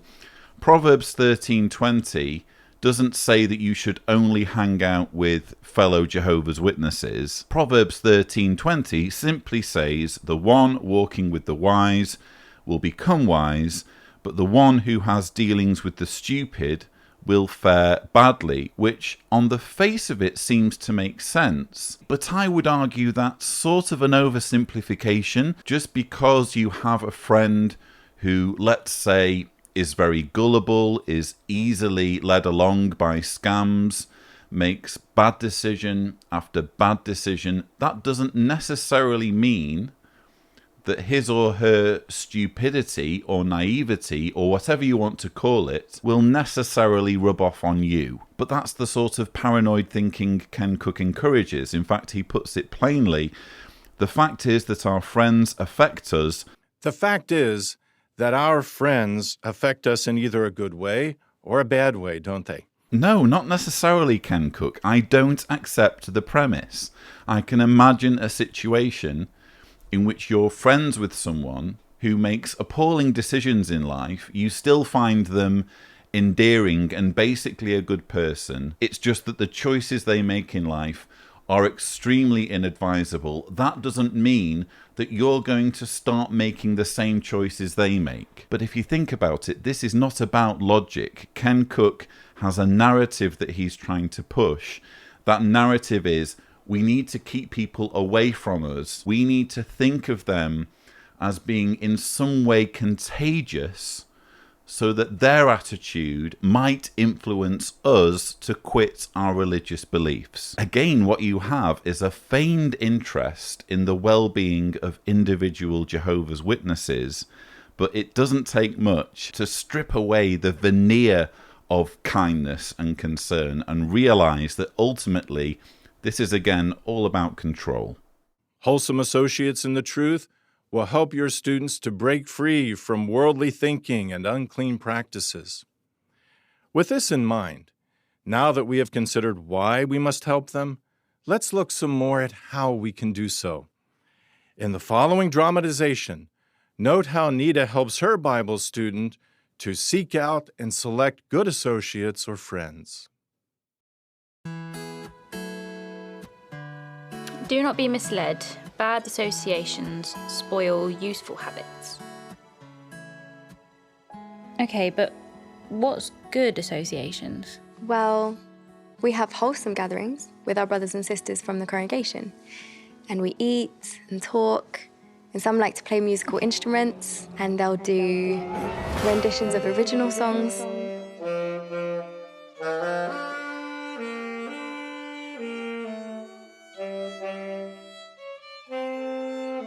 And we have a really nice time. Yeah, I don't do that.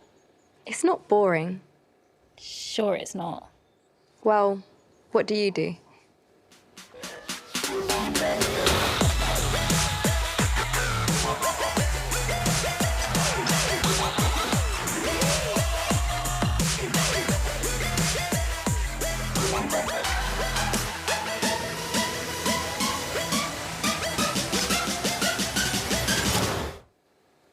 Yeah, you wouldn't do that.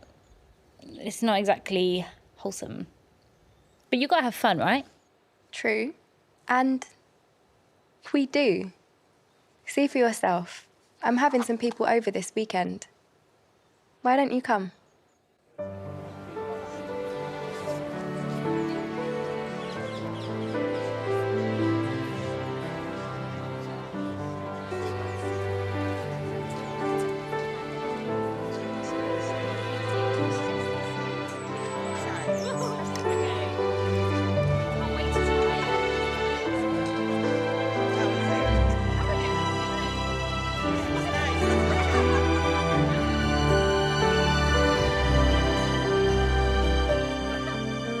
It wasn't the club, but it was still fun.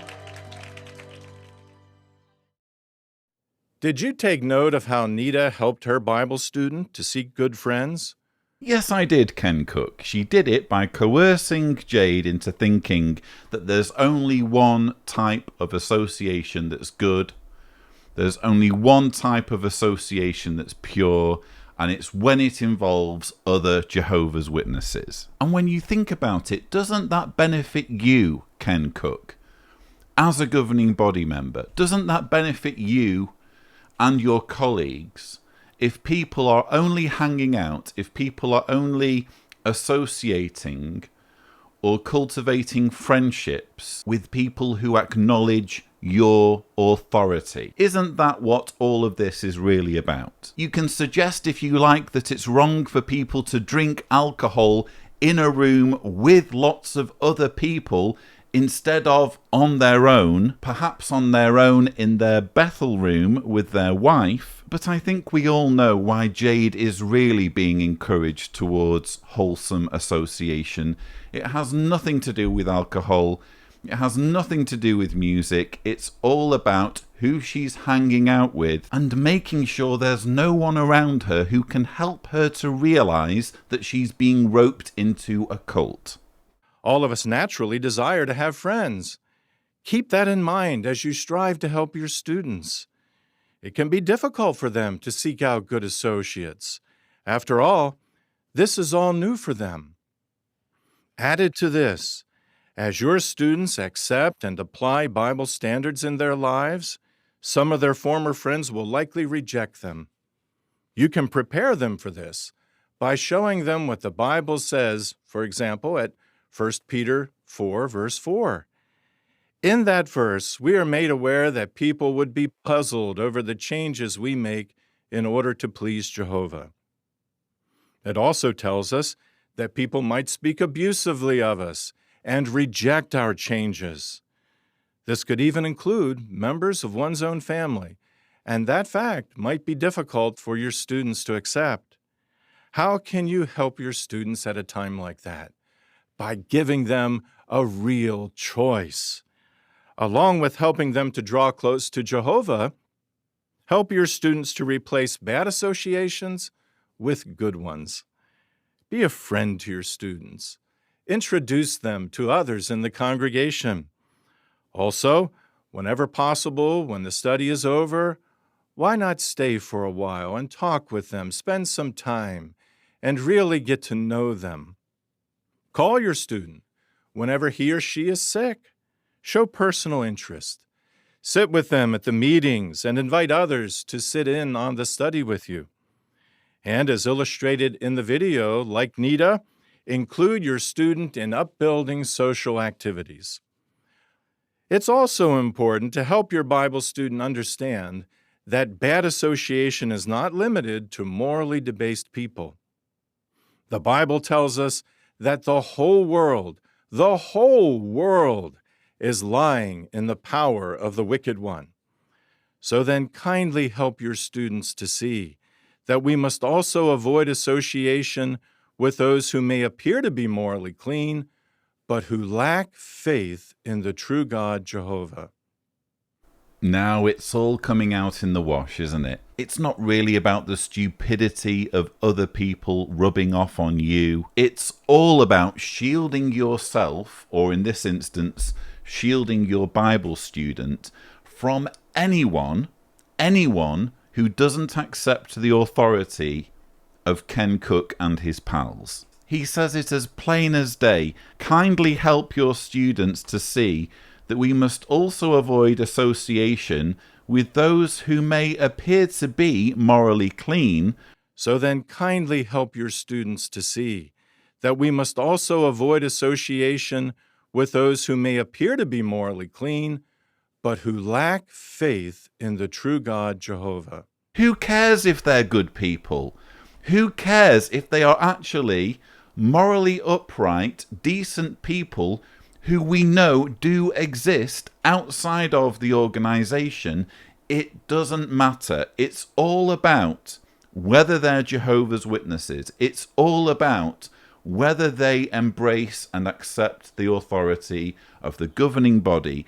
If they don't, they are automatically bad association. I also hope you noticed earlier on when Ken Cook was talking about the possibility of the Bible students' friends abandoning them. He says, added to this, as your students accept and apply Bible standards in their lives. Added to this, as your students accept and apply Bible standards in their lives, some of their former friends will likely reject them.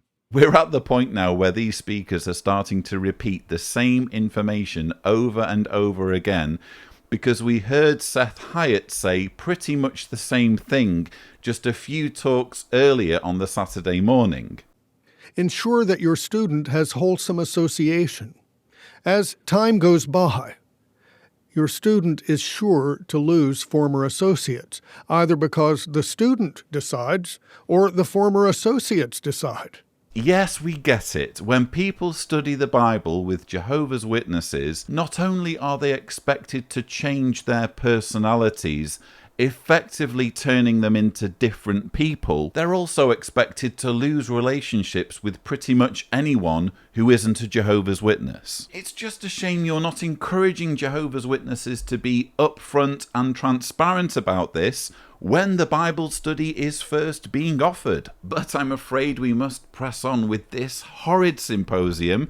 The next theme for consideration is Help Your Bible Students to Overcome Unclean Habits. And the speaker is Anthony Morris. In this part of our symposium, we are addressing why and how to help our Bible students overcome unclean habits. Now, first of all, why overcome unclean habits? As teachers, we need to reach the heart of those we study with to understand the God we worship expects this to stop. Let me show you a verse that you're familiar with, many of you, in Peter's letter, 1 Peter chapter 1. And we could use these thoughts here to endeavor to reach the heart of those we're studying with why this unclean habit must stop.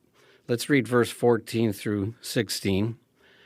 As obedient children, stop being molded by the desires you formerly had in your ignorance.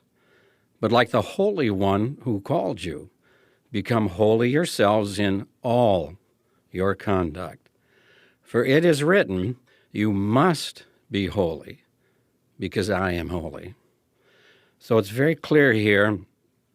There are things that our Bible studies practiced before, these unclean habits, in their ignorance, before they knew Jehovah, before they knew his requirements.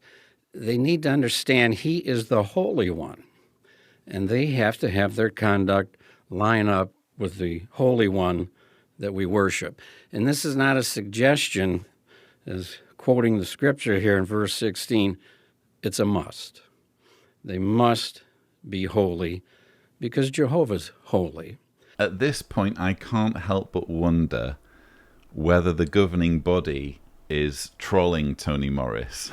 Because on the Friday of the convention, as you'll have seen in my rebuttal, he was put in a very odd situation where he basically had to condemn most of what he's been saying in his talks over the years when it comes to the extremely judgmental, nitpicky nature. He was almost, in my view, being made to eat some humble pie by presenting the material and first saying, oh, by the way, some of this applies to me. Now they're making him do a talk with the theme, Overcome Unclean Habits, even though last year, and I don't want to harp on about Bottlegate, but how can I avoid talking about it when the theme is literally Overcome Unclean Habits? Last year, he was caught in a liquor store buying a substantial quantity of single malt because the individual who filmed the footage also sent me an email in which he told me what was in the trolley, and it was extremely expensive single malt whiskey. I think we estimated in the region of $800 for what was in his trolley. There's the hypocrisy of him spending that amount of money on alcohol while at the same time, and bear in mind he's on the teaching committee of the governing body, while at the same time commissioning and greenlighting cartoons that urge children to part with their ice cream money in order to donate to the organisation.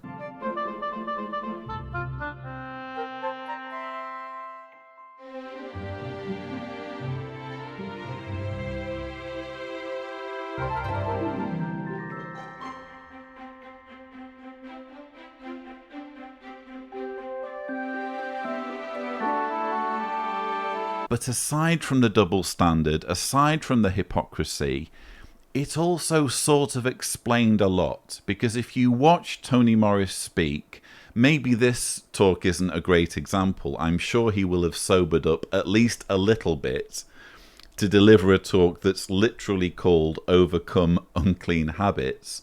But there are examples of him getting in front of the podium and, quite frankly, slurring his way through his talk. A lot of spiritual food for thought. Of course, anything Jesus said is spiritual food for thought. Quite interesting what he wrote to his beloved brothers in Thessalonians, that first letter. So if you'd find 1 Thessalonians. So the dragon became enraged. Great anger is very good. But see, he's enraged when something hits you because maybe you've had wrong thinking. It could be all sorts of things, anything that could lead us astray. And trust me, I get it. We do need more than all this. We really need first-hand testimony from someone who knows him well and is able to observe his drinking habits and the frequency with which he is taking in alcohol. But based purely on what we've seen, it doesn't take much. It's not a huge stretch to connect the dots of him being spotted in a liquor store buying a large quantity of single malt, not wine, not some other alcoholic beverage such as beer or cider. If he'd been found with his trolley absolutely brimming with beer and just a couple of bottles of whiskey, there wouldn't really be much to talk about. But a trolley full of expensive single malt whiskey, when you take that and you put it together with the numerous appearances, including most notably the 2019 annual meeting, where he's getting up on the platform and he is, I'm sorry, quite clearly sloshed. You know, don't get me going on vacation. I'll just tell you, and I know my friends on the governing body, And not that you need your time. I'm not trying to put you on a guilt trip, but how do you, with the work that's going on, how do you try to rest up when you can, and Jehovah wants us to, but we have so much work to do. Be aglow with the Spirit. So you're just absorbed with it. There's this zeal just alive with it as we slave. It means the same thing, Zenny, so forgive me, appreciate all your hard work. You can, if you want, stick your head in the sand and say there's nothing here, but for the rest of us, it's all sort of obvious. This man has a problem with alcohol, and yet the governing body are making him stand on the platform and lecture millions of Jehovah's Witnesses on the need for moderation, on the need to overcome unclean habits.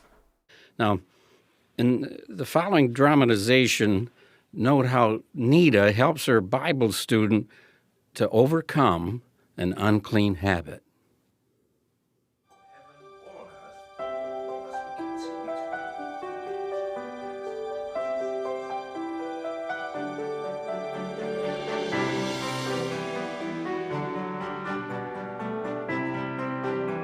Nita and I talked about it. Part of me felt a bit scared. Part a bit crazy.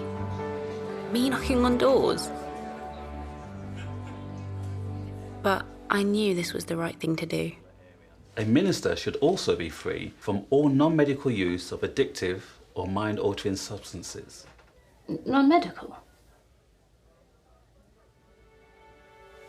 But taking something when I'm feeling a little stressed, like maybe, I don't know, a little weed? That's okay, right? And it's for the stress. I guess I didn't quite understand what medical meant. Oh, don't feel bad, Jade. That's an easy mistake to make. Lots of us don't understand what rudimentary words mean. So we see you during the week. Yeah, okay. Thank you, Jade. Thanks.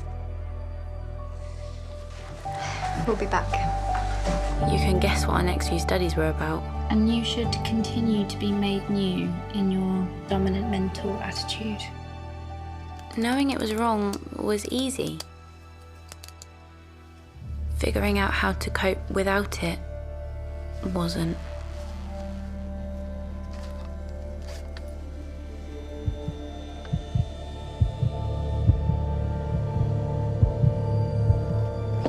Beating it felt impossible.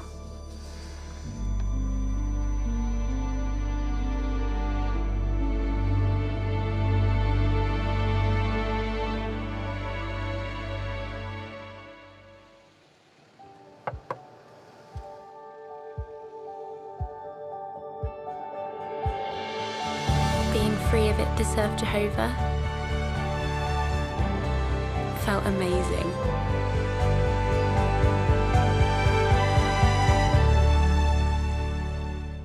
So, Jade has finally realised the extent to which the organisation micromanages people's lives. She's already had to come to grips with the extent this happens when it comes to sexuality. Now she's learning that the organisation also insists on having a say when it comes to recreational drugs, irrespective of whether we're talking about a recreational drug that doesn't actually cause any detrimental effects to your health. And I realise this will come as a shock to many of you who are watching, who are still carrying that indoctrination from Jehovah's Witnesses, where you are terrified of any sort of drug that might be used recreationally, in other words, for non-medical purposes. And in no way am I trying to suggest that you should take those sorts of drugs. That's a personal decision. But before you judge people who use weed in particular, I think it's worthwhile considering the following statistics. I did some research on the deaths globally from alcohol, because let's not forget, this is all about keeping your body holy. Why would you want to defile your body with a substance that's going to cause your body harm. Well, in 2016, according to the World Health Organization, 3 million people died around the world due to alcohol. That's 1 in 20 of the deaths that year. 1 in 20. So imagine 20 people lined up who died in 2016 globally, and one of them will have died because of drinking too much alcohol. Now, you might be saying, point taken, Lloyd, alcohol kills people too, but what about marijuana? I'm sure marijuana has killed people. You're going to struggle, actually, if you try Googling deaths per year. By all means, try it. You're going to struggle to make a case for weed killing people. And just as one example, here's an article in the medical news today. Weed, can it kill you? While marijuana may have both short and long-term adverse side effects, there is limited research as to whether using it can cause death. Smoking weed can, however, impair judgment and motor skills, so smoking cannabis before driving or doing other dangerous activities may increase the risk of an accident. However, most experts consider the risk of dying from marijuana itself to be very low. So on the one hand, you've got a recreational drug where the chance of dying due to using it is, quote, very low. And on the other hand, you've got alcohol, which in 2016 killed 1 in 20 people. And again, I just want to make it absolutely clear. I'm not suggesting you should all go out and smoke weed. I myself personally have so far only smoked weed once, mostly due to lack of availability. I guess it's easier to get hold of in different parts of the world than it is necessarily here in Croatia. Nevertheless, I did smoke weed once on a trip to America, and here's what happened. I fell asleep. It just knocked me out. It made it easier because I was smoking it at night.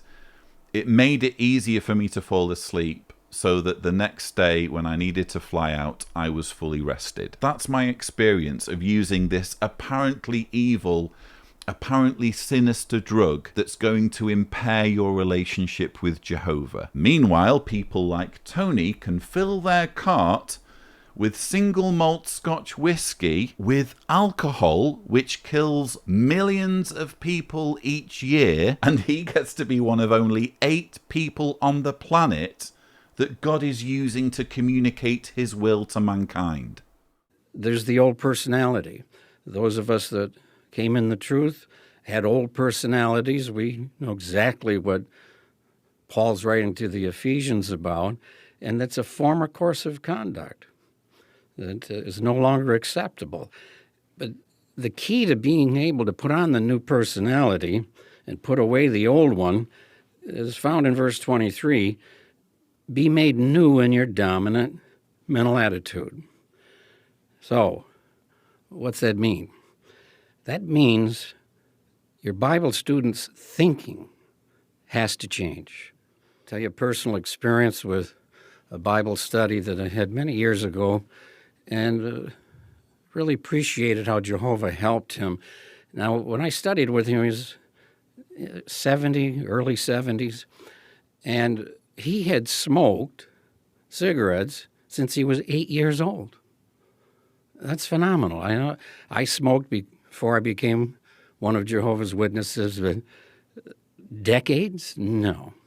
So smoking had a grip on him, that old personality that was very discouraging and difficult for him. However, he was making progress, coming to meetings, and this one example that happened with his life will illustrate the point we're making here. So I'm working in a department there at the convention, and it's near the lobby area, and I notice my Bible study, he heads out, and programs ongoing, heads out the door, and out of personal interest, not to police him, I want to go see, is he okay? So he's about a block down from the lobby of the convention center, and you know what? Smoking a cigarette. So he notices me come up behind him, and it just hits him. And he's contrite. The shame is all in his face, and he throws that cigarette down, stomps it with his shoe. So when I get close to him, he says, I've been asking Jehovah, forgive me. This happens, I always ask him to forgive me. And I said, well, that's commendable. That's so important. I know you love Jehovah. However, here's what you need to learn. See, you need to approach Jehovah before and supplicate him before you take that cigarette.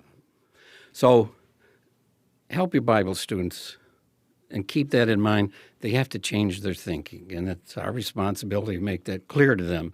I wish Tony Morris were this enthusiastic when it comes to chasing down those in his organization who are preying on children and making sure they can no longer accrue more victims. If he showed half the interest in doing that he showed here in policing someone's use of cigarettes, the organization would have a vastly different reputation in that area than it has now. And I find it very interesting that Tony Morris is going to pains to excuse his behavior. Oh, I wasn't being a busybody. I wasn't trying to police what he was doing. And out of personal interest, not to police him, I want to go see, is he okay? But then when he catches up with his Bible student, it's put across as being a foregone conclusion that he would be smoking. He says, so he's a block down from the lobby of the convention center, and you know what? So he's about a block down from the lobby of the convention center, and you know what? Smoking a cigarette. So Tony Morris is expecting his audience to have anticipated that the Bible study would be smoking a cigarette. Why does the same not apply to him? You're telling me that Tony didn't anticipate at the time that his Bible study would be going out for a cigarette. He didn't pursue him with that thought in mind. I'm sorry, Tony, you're lying to us. And just for the benefit of those of you who are watching who've never been Jehovah's Witnesses, you should perhaps know that smoking cigarettes is a disfellowshipping offence. So you could literally find yourself estranged from your believing friends and family because you smoke cigarettes unrepentantly, or in other words, you start smoking cigarettes and you struggle to quit. So if you have a cigarette habit, Jehovah's Witnesses can and will destroy your life. If you have an alcohol habit, on the other hand, Jehovah's Witnesses will, at least in this case, put you on the platform to tell millions of your fellow worshippers that they need to overcome unclean habits. And I hope you also noticed this repeated blatant call for people who study with witnesses to, quote, change their thinking. He says it twice in his talk. Be made new in your dominant mental attitude. So what does that mean? That means your Bible students' thinking has to change. So, what's that mean? That means your Bible students' thinking has to change. And then to stress the point, he says it again there towards the end. So help your Bible students. So help your Bible students and keep that in mind. They have to change their thinking, and it's our responsibility to make that clear to them. Again, my question would be, are you being open about this with people when you're first encouraging people to accept a Bible study? Are you straightforwardly telling them, look, my intention here is to change your thinking. My intention here is to change the way your mind works so that by the end of this Bible study, you will be a different person. If you are not being transparent and making all of that clear at the outset, then you are manifestly exploiting someone and trying to manipulate them. But we must move on in the symposium. The next item has the theme, Help Your Bible Students to Develop a Personal Relationship with Jehovah. That's to be handled by governing body member Jeffrey Jackson. Well, how can we develop within the hearts of the Bible students a love for Jehovah without forcing them or trying to put pressure on them? Well, this is awkward. Jeffrey Jackson clearly hasn't been paying attention to the other convention speakers, one of whom, Ron Curzon, outright told witnesses to apply pressure to their Bible students to get them to attend meetings. But some have held back. They feel that they don't want to rush their student into anything, put too much pressure on them. But this is exactly what your student needs. Well, how can we develop within the hearts of the Bible students a love for Jehovah without forcing them or trying to put pressure on them? Well, that's something that we need to think about. During these talks, we've certainly enjoyed the series of videos, haven't we, that have helped us to see how Jade has made progress with her Bible study and how Nita has helped her all along. When we think about this, we see that Jade has made good progress, and she's up to a point now where she has a love for Jehovah. In this final video, let's watch how Jade faces a very difficult problem, and we'll see how her love for Jehovah helps us to overcome this problem. But Mum, listen. No, Jade. You listen. Isn't this just another of your phases? It's time to move on, love. The holidays are our time. It's all I get from you. Promise me you'll be here. Promise.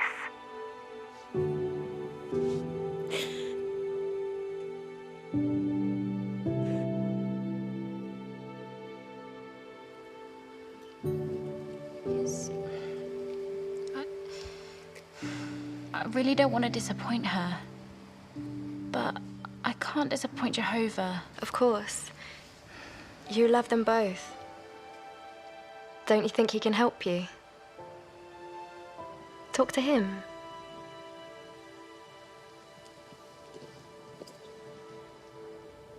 I spent a long time pouring out my heart to him.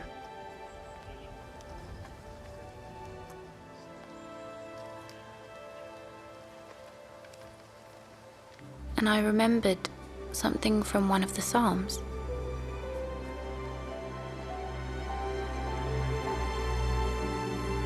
Yes, whenever I'm facing a dilemma of whether to put a cult ahead of my family, verses from the Psalms always spring readily to mind.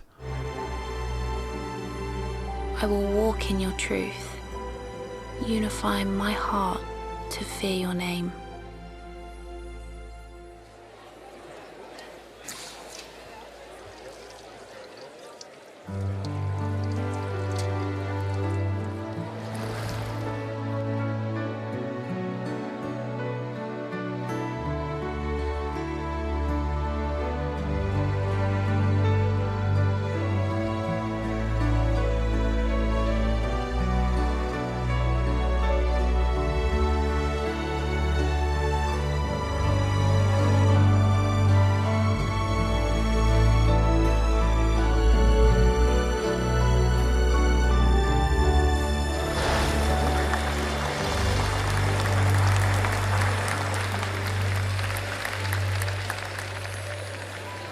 Yo, so tell me. I remember someone once claiming to be all about the promises. Made any good ones lately? Absolutely.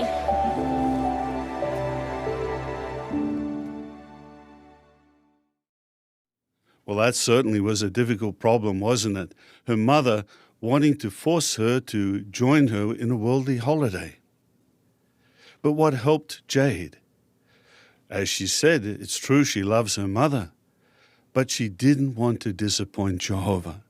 So probably many of you, like me, are appalled to see Jade make this transition so that she's now a Jehovah's Witness, even though we're introduced to her at the beginning as a strong-minded, intelligent young lady who would never in a million years fall for the very obvious manipulation and coercion that was being thrown at her. But let's be honest, she was always going to become a Jehovah's Witness, no matter how unrealistic that may be, because this is Watchtower propaganda. They are going to get their way in a fictitious narrative they have devised, which is ultimately just their fantasy of strong-minded, intelligent people with their reasoning skills intact, with critical thinking abilities, nevertheless falling for their trickery. And speaking of trickery, I hope you noticed the obvious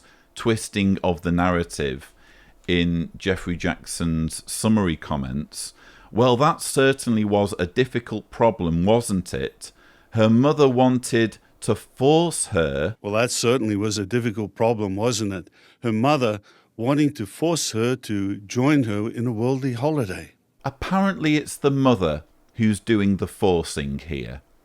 It's not Jeffrey Jackson and his pals, who are literally threatening people with destruction at an impending Armageddon if they don't do as they say, who literally rip apart families and arrange for witnesses to be shunned by everyone they know and love if they stop believing and stop embracing the authority of the governing body. No, it's Jade's mother and those like her who have the gall to want their children to be with them for the holidays, who are perhaps mortified that the child they raised, the child they love, is changing before their very eyes. Their very thinking is being changed, as we heard from Toni Morris. Your Bible students' thinking has to change.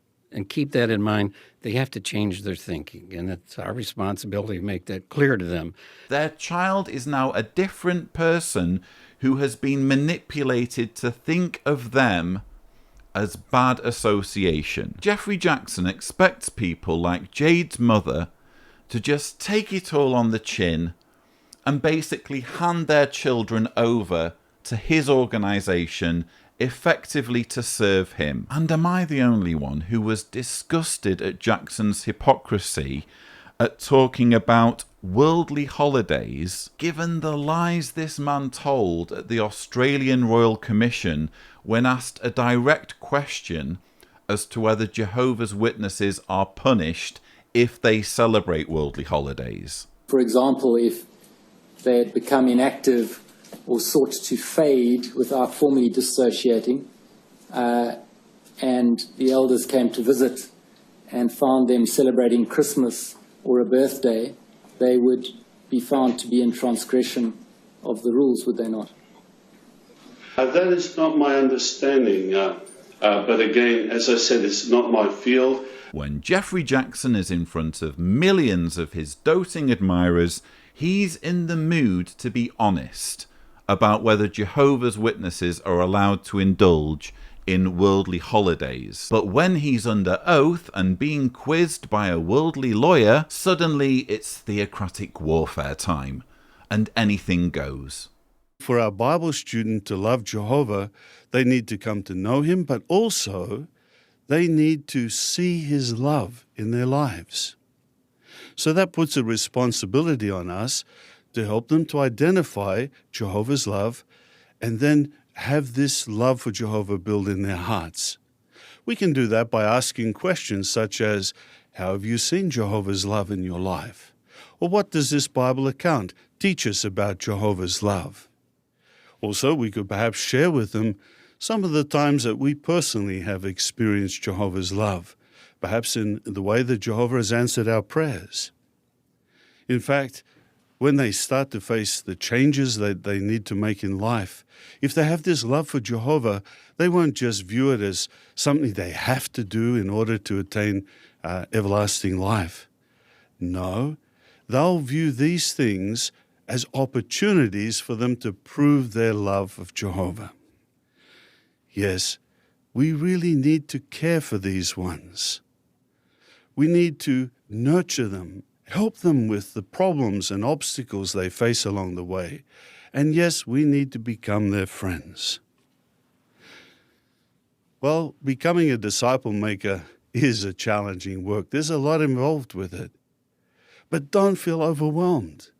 You can do it with Jehovah's help and the help of Jesus Christ. Remember, when Jesus gave us a commission to go and make disciples, what else did he say?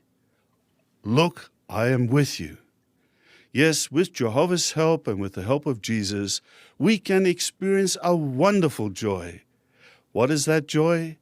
The joy of seeing a new disciple learn to love Jehovah.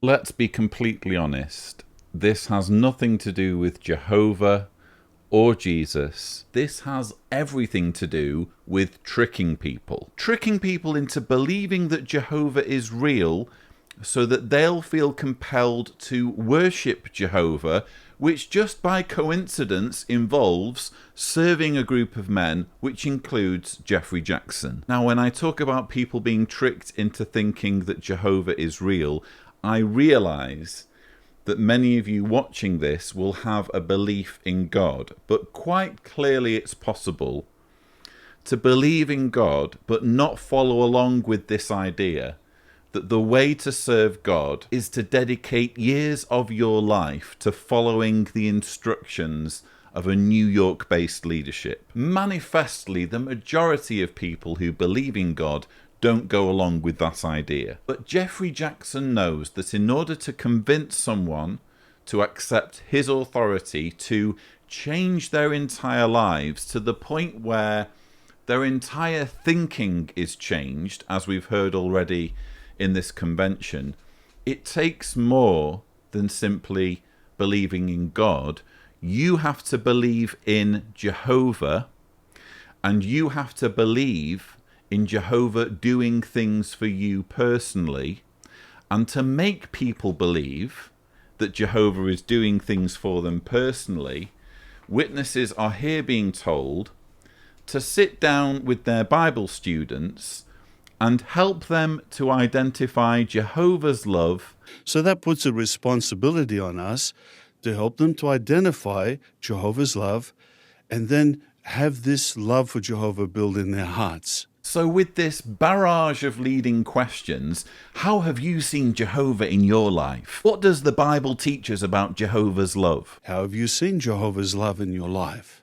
Or what does this Bible account teach us about Jehovah's love? All of which assume not just God's existence, but specifically Jehovah's existence, the existence of a God who is giving authority to Jeffrey Jackson and his pals by bombarding a Bible student with questions like these, which bypass their reasoning ability and essentially force them to reach conclusions that can't be proven. They essentially bully Bible students, if you think about it, into assuming that God is real and steering them towards his supposed organization. All of this is supposed to help the Bible student, but quite clearly we can see who's really being helped by people being recruited into the organization with such underhanded tactics.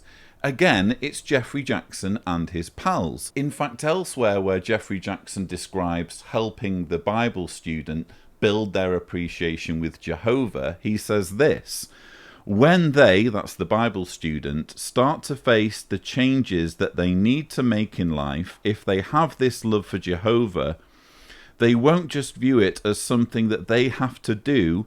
They won't just view it as something they have to do in order to attain everlasting life. He's basically admitting that this is all about fear. It's all about convincing people that not only will they miss out on everlasting life if they don't become one of Jehovah's Witnesses, let's face it, it also has something to do with this supposed Armageddon coming any moment. Anyone who's not a believer or not likely to be a believer in the near future is going to get picked off by a fireball or crushed under a collapsed building or in some other way annihilated for the crime of not being one of Jehovah's Witnesses.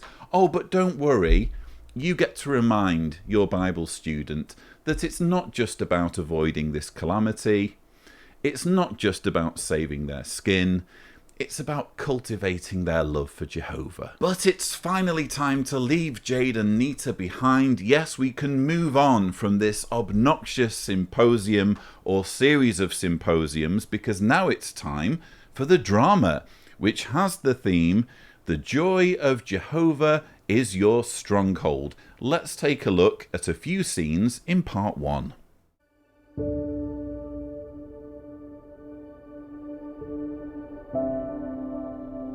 It was a privilege to have a share in the restoration of Jehovah's worship. People know we rebuilt the wall, but there is so much more to the story. Let's start at the beginning. What's going on, Hanenai?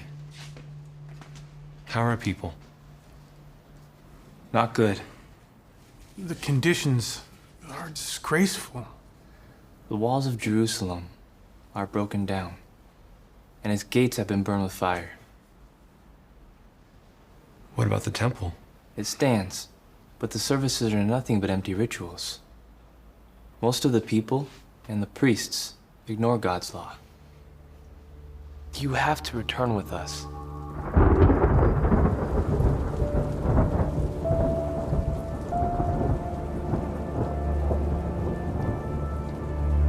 For days, my conscience plagued me. Would the king even allow me to go?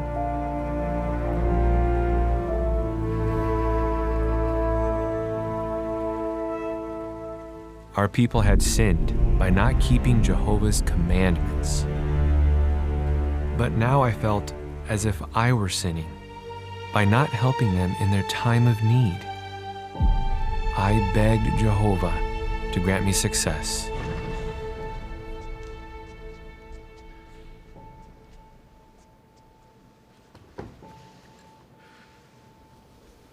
Nehemiah, why are you so gloomy when you're not sick? This can be nothing but gloominess of heart. Why should I not look gloomy when this city, the place where my forefathers are buried, lies in ruins, and its gates have been consumed by fire? Nehemiah, what is this? Speak frankly, what are you seeking? At once I prayed to the God of the heavens. If it pleases the king, and if your servant has found favor with you, send me to Judah, to the city where my forefathers are buried, and let me rebuild it.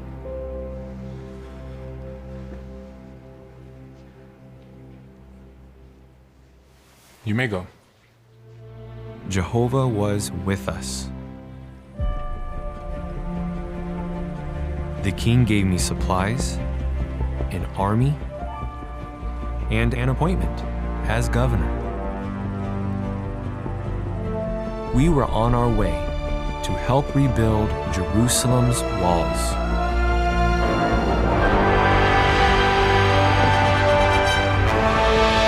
So I probably should have warned you that the acting in this drama is absolutely appalling. And just for the record, we've obviously just had the symposiums with the series of dramatizations showing Jade and Nita. I actually think whoever it was that played those characters did a fantastic job. I mean, their acting was fantastic. It was appalling propaganda. It was deeply manipulative, but when you look at the actual performances that those girls put in, they were flawless. Maybe it's just me, I just thought they did a very good job. Contrast their performance with what we're looking at here. We're back to the same old grind, I'm afraid, of bad actors wearing obviously fake beards, trying to bring life to dull stories. I'm sorry, that's all this is. Big deal. The Jews are returning from exile. Jerusalem's walls lie in ruins. Nehemiah is in a quandary as to whether King Artaxerxes will give him permission to return and do this vital work. I begged Jehovah to grant me success. Right up to the point where King Artaxerxes immediately says, yeah, sure, go and do it. You may go. There's no drama here, I'm sorry. If you're going to have an interesting drama, an interesting film, you need plot twists. You need things that just come at you out of the blue that you weren't expecting. There's none of this here. And this is basically a criticism that you can level at pretty much every Bible drama. The writers are captive to this concept that the Bible is interesting, and therefore you can just turn to any part of it and this will make a great film. It's not quite how it works, though, is it? Sure, there are some stories in the Bible that are interesting and might make good films, indeed have made good films, when trained, professional, skilled writers have sat down and applied buckets of creativity to turning an otherwise dull story into something that will engage the audience. As a recent example, I really enjoyed the film Exodus, Gods and Kings. I thought the writers did a fantastic job, and the director and the cast and everything, of bringing to life that story of the Exodus from Egypt in such a way that it leaves you pondering just exactly what God it was who did all that to the Egyptians, who caused children to die so that 4 million Israelites could cross the Red Sea, only for them to subsequently die in the 4 decades in which the Israelites were forced to wander the wilderness, which, by the way, they did without leaving a scrap of evidence of ever having been there. Anyway, I digress. That's an example of skilled worldly writers going to the Bible and managing to extract something interesting from it by applying their creative genius. Is this new film, The Joy of Jehovah is Your Stronghold, a work of creative genius? No. Not everyone was happy that we had come to do something good for the people of Israel. So that's what this Nehemiah is up to. Gisham, do you see what I'm saying? Without a wall, we can keep the Jews under control. If they rebuild it, the Jews won't need our land or resources. That means he's planning to rebel. We can't let him. We must act, and act together. Are you with me? You have my support. And mine, as always. Good. We must go to Jerusalem to keep an eye on Nehemiah. The opposers wanted to maintain control and to profit from Jehovah's people. They wasted little time trying to intimidate us.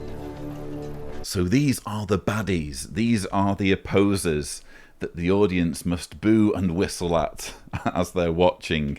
Sanballat, the governor of Samaria, and his cronies, who are against the rebuilding of Jerusalem's walls and will apparently stop at nothing. Well, almost nothing, because he totally gives in the end, if we're honest. But they're supposed to be ruthless, scheming villains. But again, because of the bad acting, you just don't buy into it. I mean, the production is there. They've obviously gone to quite some lengths with the costumes, with the sets, with the lighting, with the cinematography. All of that, you could argue, is steadily improving almost year on year, but they're stuck with the same problem of casting cult followers into these roles based on, I'm assuming, their hierarchy within the organization. I mean, you're not telling me that many of these actors aren't either elders or Bethelites, or they've been chosen because they're otherwise exemplary within the organization. That's immediately going to handicap the production compared to if they cast people dependent on their acting ability, or, heaven forbid, paid professional actors. Despite opposition, the people worked strenuously.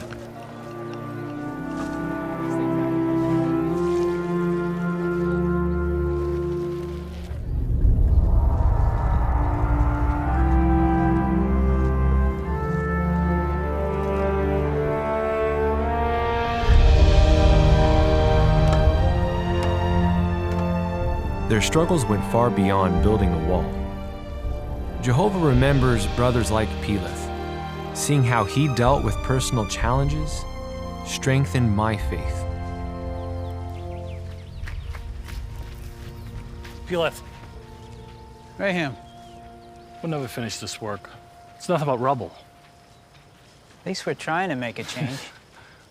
Always an optimist. By the way, you're late on your rent. Again.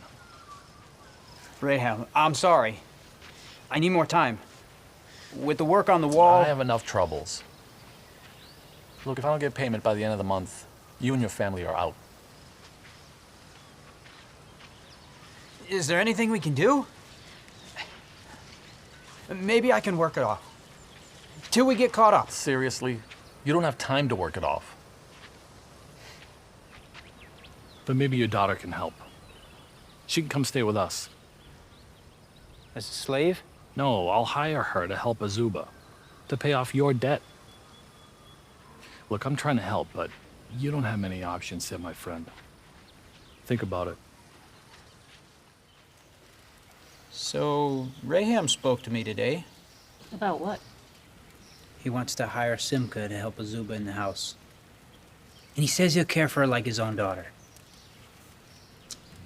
Ima, I've known Raham and Azuba ever since I came here with Ezra. Raham helped us. Our house belongs to him. I don't trust him. He wants our Simca to live with him? Ima. What about Jehovah's command? That parents raise their own children. Don't you want her to have a better life?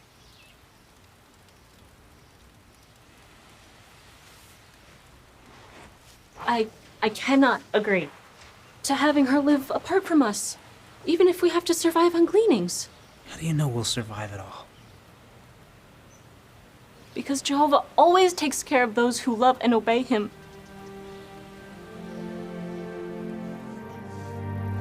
Men like Peleth threw their burden on Jehovah and kept working. I know I won't be the only one who finds this particular scene incredibly disturbing and, in fact, distasteful when you consider the context of an organisation with, again, a horrible track record when it comes to child protection. And as with previous rebuttals, I'm trying to be incredibly careful with my words due to YouTube's algorithms and monetization and that kind of thing. Suffice to say, these are the videos if you need to be clued in on what the issues are with Jehovah's Witnesses and child protection. But given what we know about the organization, for them to include this scene, which gives off very strong vibes of a child being preyed upon or someone seizing an opportunity to have access to a child, when this scene is being concocted and portrayed by an organization that is routinely and systematically failing children, it leaves a very bad taste in the mouth. And let me just say, I think there's also an element of victim blaming going on here, or at least shifting of the blame when it comes to child protection onto the parents. Essentially, Peleth and Ima are giving an example of how parents can, if they choose to, step in and stop their child from being exploited or being accessed by someone who wants to have access to them. And spoiler alert, that's exactly what they end up doing in this story. But the underlying message, I think, intended for Jehovah's Witness parents watching this is, oh, it's your job. It's your role. And this is in fact what they're told repeatedly. They were told this very explicitly in the May 2019 Watchtower, the article Love and Justice in the Face of Wickedness, that said, who have the responsibility to protect children from harm? Parents do. I feel as though that's the true aim of this scene. I feel as though that's the reason why it's been included in this drama. Watchtower essentially wants to blame everything on the parents when it comes to things going wrong with child protection. The organization fundamentally fails to grasp that they have a responsibility when it comes to protecting children from the worst of humanity within their organization. When horrific things are done and brought to the elders' attention, they have a responsibility to make sure that the authorities get involved. What we're seeing time and time again in case after case is that that does not happen. Rather than identifying these issues and accepting their responsibilities, it seems as though the governing body is really more interested in passing the buck and throwing parents under the bus. This is my province. Out here, I decide what to do. Now, we need to threaten them. Gisha, you bring Samaritan troops and come in. They're preparing to attack us. How do you know that? I heard them talking. Brothers, please. Have they attacked anyone yet? They must have. He saw something. Are you gonna wait until they start killing us? Of course not. Of course not.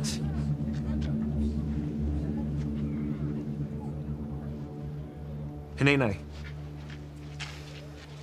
Post men by families at the lowest parts of the wall, at all the exposed places. Yes, Nehemiah.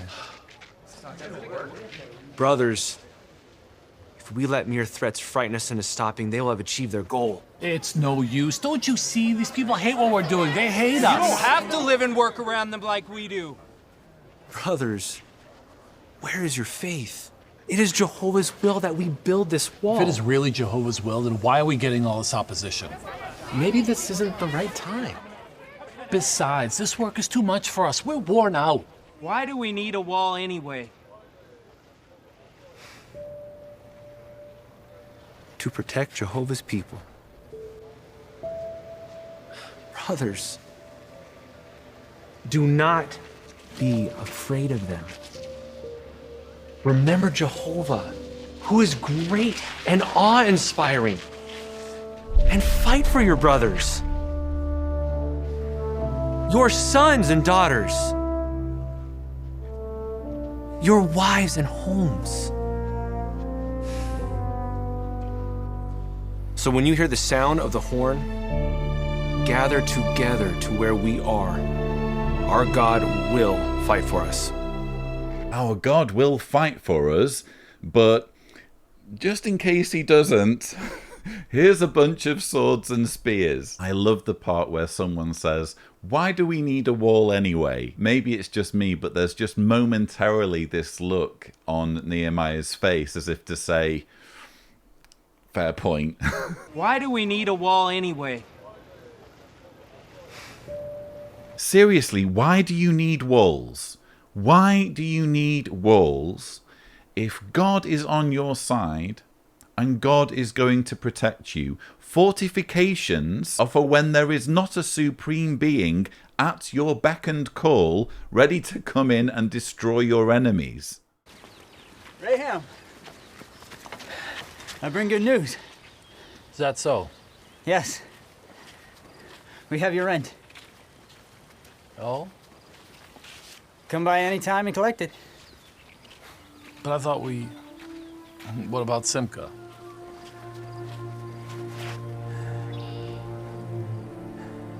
She'll be staying with us. Well, how were you able to put it together so quickly? Jehovah always takes care of those who love and obey him. Ever since Nehemiah got here, things have been getting better and better.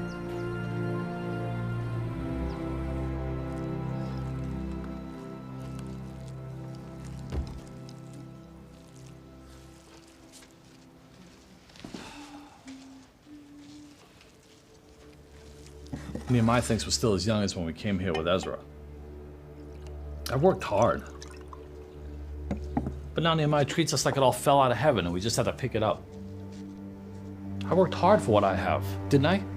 Yes, you worked hard. If I get back my fields, what am I to eat? What am I to drink?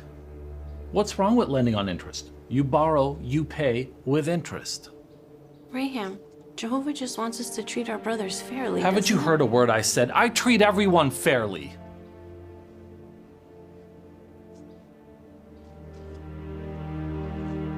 Then why are you so angry? I'm not angry. Why are you talking to me like this? I just feel betrayed. By whom? By the people I've lent money to. What can I do about it? Only what a wife is supposed to do. Give me a son. If not a son, then a daughter. I cannot give you what Jehovah does not give us. One day, it will be too late.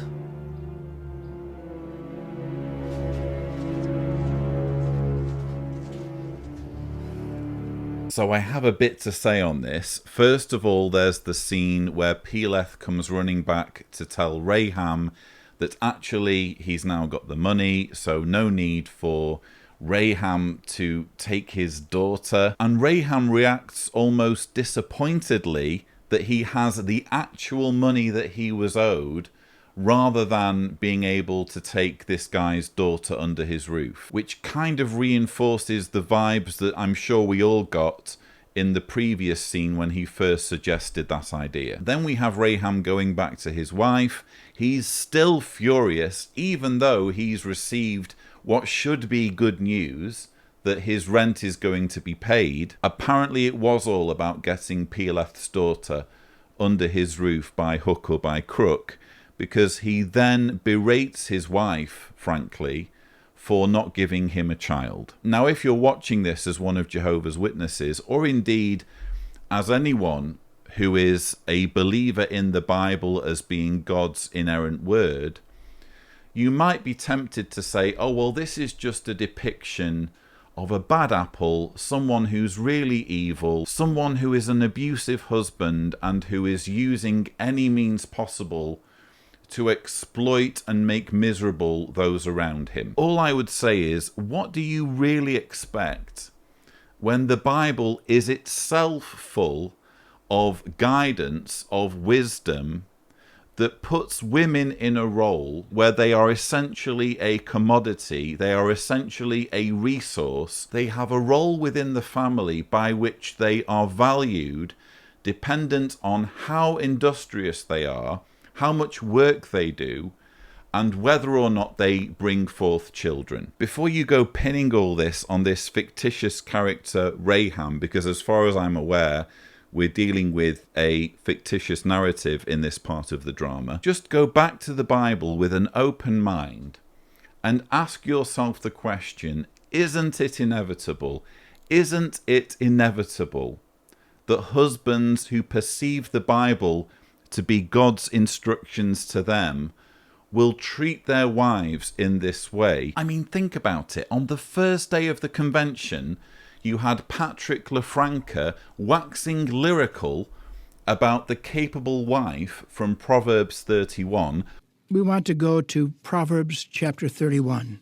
And probably right away you recognize this is the chapter that describes a capable wife.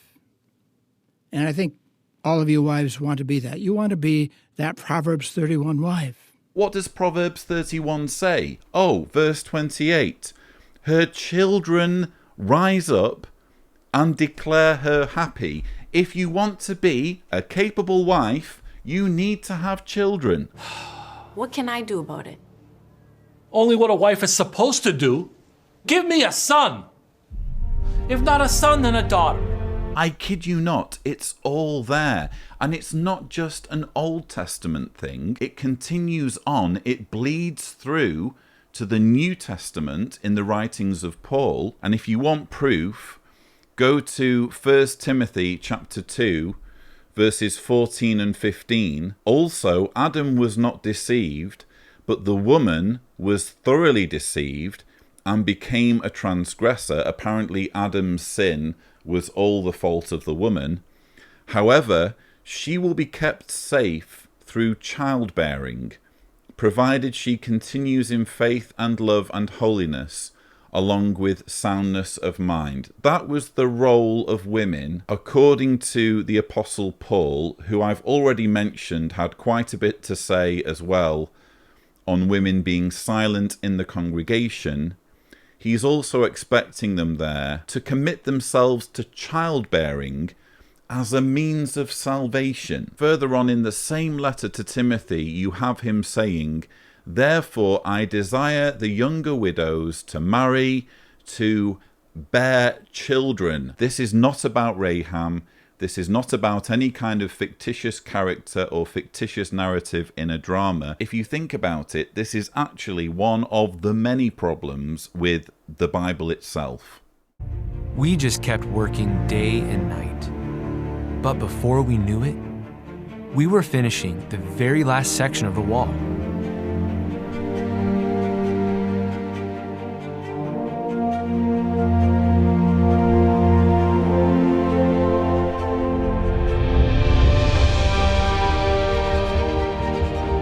Jehovah helped us to achieve the impossible.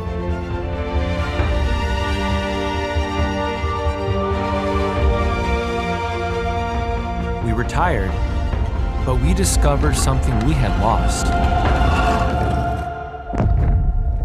Joy. Nehemiah, wall's complete. That's it! In just 52 days!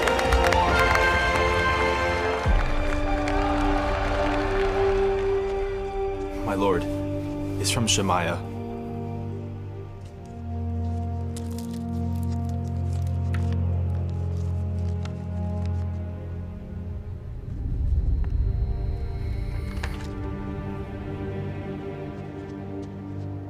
What does it say?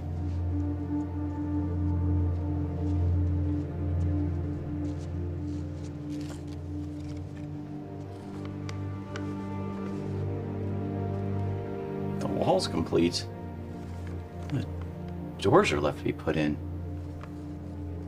Sanballat, we must act quickly. Sanballat. Stop it, Tobiah. No, there's still time. Write that letter to the Tobiah. Don't you see? God must be helping the Jews.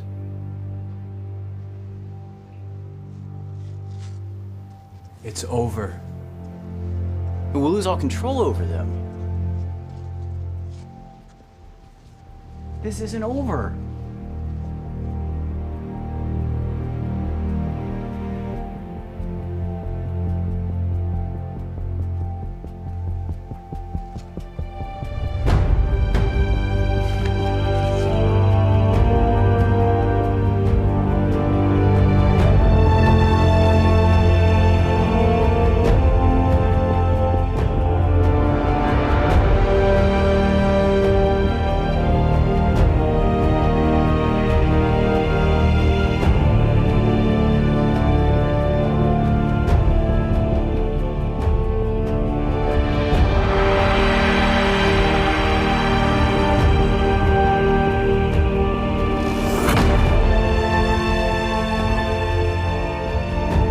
Rebuilding the walls was only the beginning.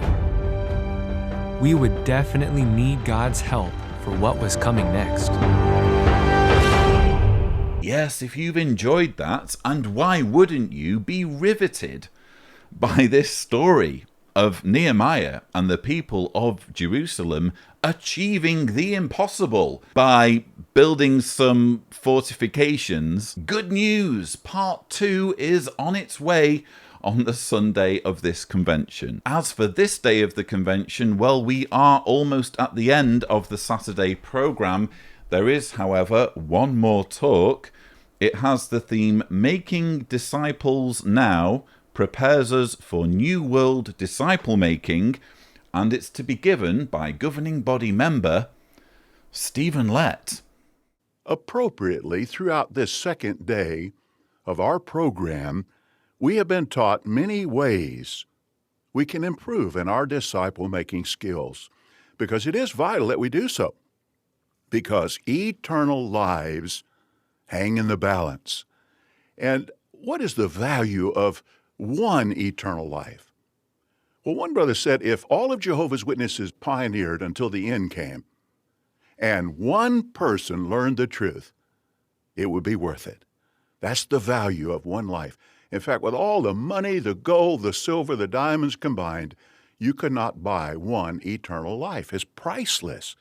But not one. Almost 304,000 were helped to the point of baptism during the last service year as a result of Jehovah blessing the disciple-making skills of his people. But as we mentioned before, learning disciple-making skills now prepares us for the even greater disciple-making work of the new world. In fact, let's talk about how vast this work will be, this educational work in the new world. If we think about it, millions have been made disciples during these last years of the last days. But in the new world, apparently, billions of disciples will need to be made. How much greater is a billion than a million? 1,000 times greater. We've learned something. A billion is 1,000 million. Thanks for the free math lesson there, Stephen. So we're talking about thousands of times more disciples needing to be made then than now.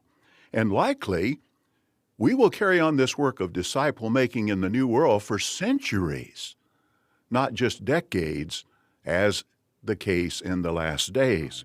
And undoubtedly, disciple-making in the new world will be even more joyful than disciple-making now. Now, we said before it's indescribable joy to make a disciple now, but why will it be even more enjoyable? Well, think about the environment. Satan the devil will be gone. That'll be like a 100-pound block off all our shoulders. The spirit of the world will no longer exist. That spirit of the world exhaled by Satan, because Satan will be locked in the abyss, and you could say it'll be airtight. He'll not be able to exhale the spirit of the world from there. One government will rule the entire earth. All human governments will be gone. And think of this. Never again, never ever, will the unrighteous outnumber the righteous. They will always be the minority. So this wonderful environment will undoubtedly make disciple-making even more exhilarating in the new world. This is a fascinating talk. I actually had a real challenge on my hands figuring out which parts to leave out, because this talk, well, Stephen Lett just gives free rein to his personal fantasies about the paradise, the new world that he intends to rule over in heaven with Jesus, with the rest of the governing body. And obviously it's a world in which there is no one disputing his authority, no one who has different religious beliefs to him. That's the sort of utopia that this man fantasizes about. Everyone who refuses to accept his authority is dead, and the disciple-making work can begin anew, because all of a sudden, with 99% of the Earth's population having been wiped out, what can happen then is, as we're going to see, gradually everyone who has ever died, I kid you not, everyone who has ever died will be resurrected onto this paradise Earth, and they will be given the opportunity to become Jehovah's Witnesses, having a planet full of billions of followers, billions of subjects who recognize his authority. That's Stephen Lett's fantasy. I also find his bizarre rhetoric about eternal lives fascinating, and if you think about it, this explains something about the attitude towards refusing a blood transfusion, because if you're a Jehovah's Witness and you need blood, it's your sincere belief that it's better to refuse the blood and die than accept the blood and lose access to your eternal life. In fact, with all the money, the gold, the silver, the diamonds combined, you could not buy one eternal life. It's priceless. That's the sort of ideology Stephen Lett and his colleagues use to persuade people that it's better to die in this system of things than put at risk their opportunity, their amazing dream chance of being future subjects of the heavenly kingdom under Stephen Lett and his pals and Jesus. John 5:28 and 29 says that all those in the memorial tombs will hear Jesus' voice and come out. All in the tombs. Who will be included among these ones? And I have hope toward God, which hope these men also look forward to, that there is going to be a resurrection of both the righteous and the unrighteous. So you notice it's guaranteed. It is going to happen. Not maybe good possibility. It's going to happen, and it's going to include the righteous and the unrighteous. But now here's a question. Why will the righteous who are resurrected need further education? Well, even though they're already servants of God, they will need to learn details concerning fulfilled prophecies, the outworking of God's purposes, things that have happened since they died. They'll need to be brought up to speed, so to speak. And how much they'll need to be taught will depend largely upon how long ago they died. They will also need help to continue in their righteous course and to obey the things written in the scrolls. Revelation 20, verse 12, talks about these new scrolls. It says, I saw the dead, the great and the small, standing before the throne, and scrolls were opened. The dead were judged out of those things written in the scrolls according to their deeds. And the Watchtower said this about those new scrolls. It said, these scrolls will most likely set forth Jehovah's requirements for mankind at that time. By studying these, all people, including resurrected ones, will be able to know God's will for them. These scrolls will surely give us further insight into Jehovah's mind. That's exciting indeed to ponder, isn't it?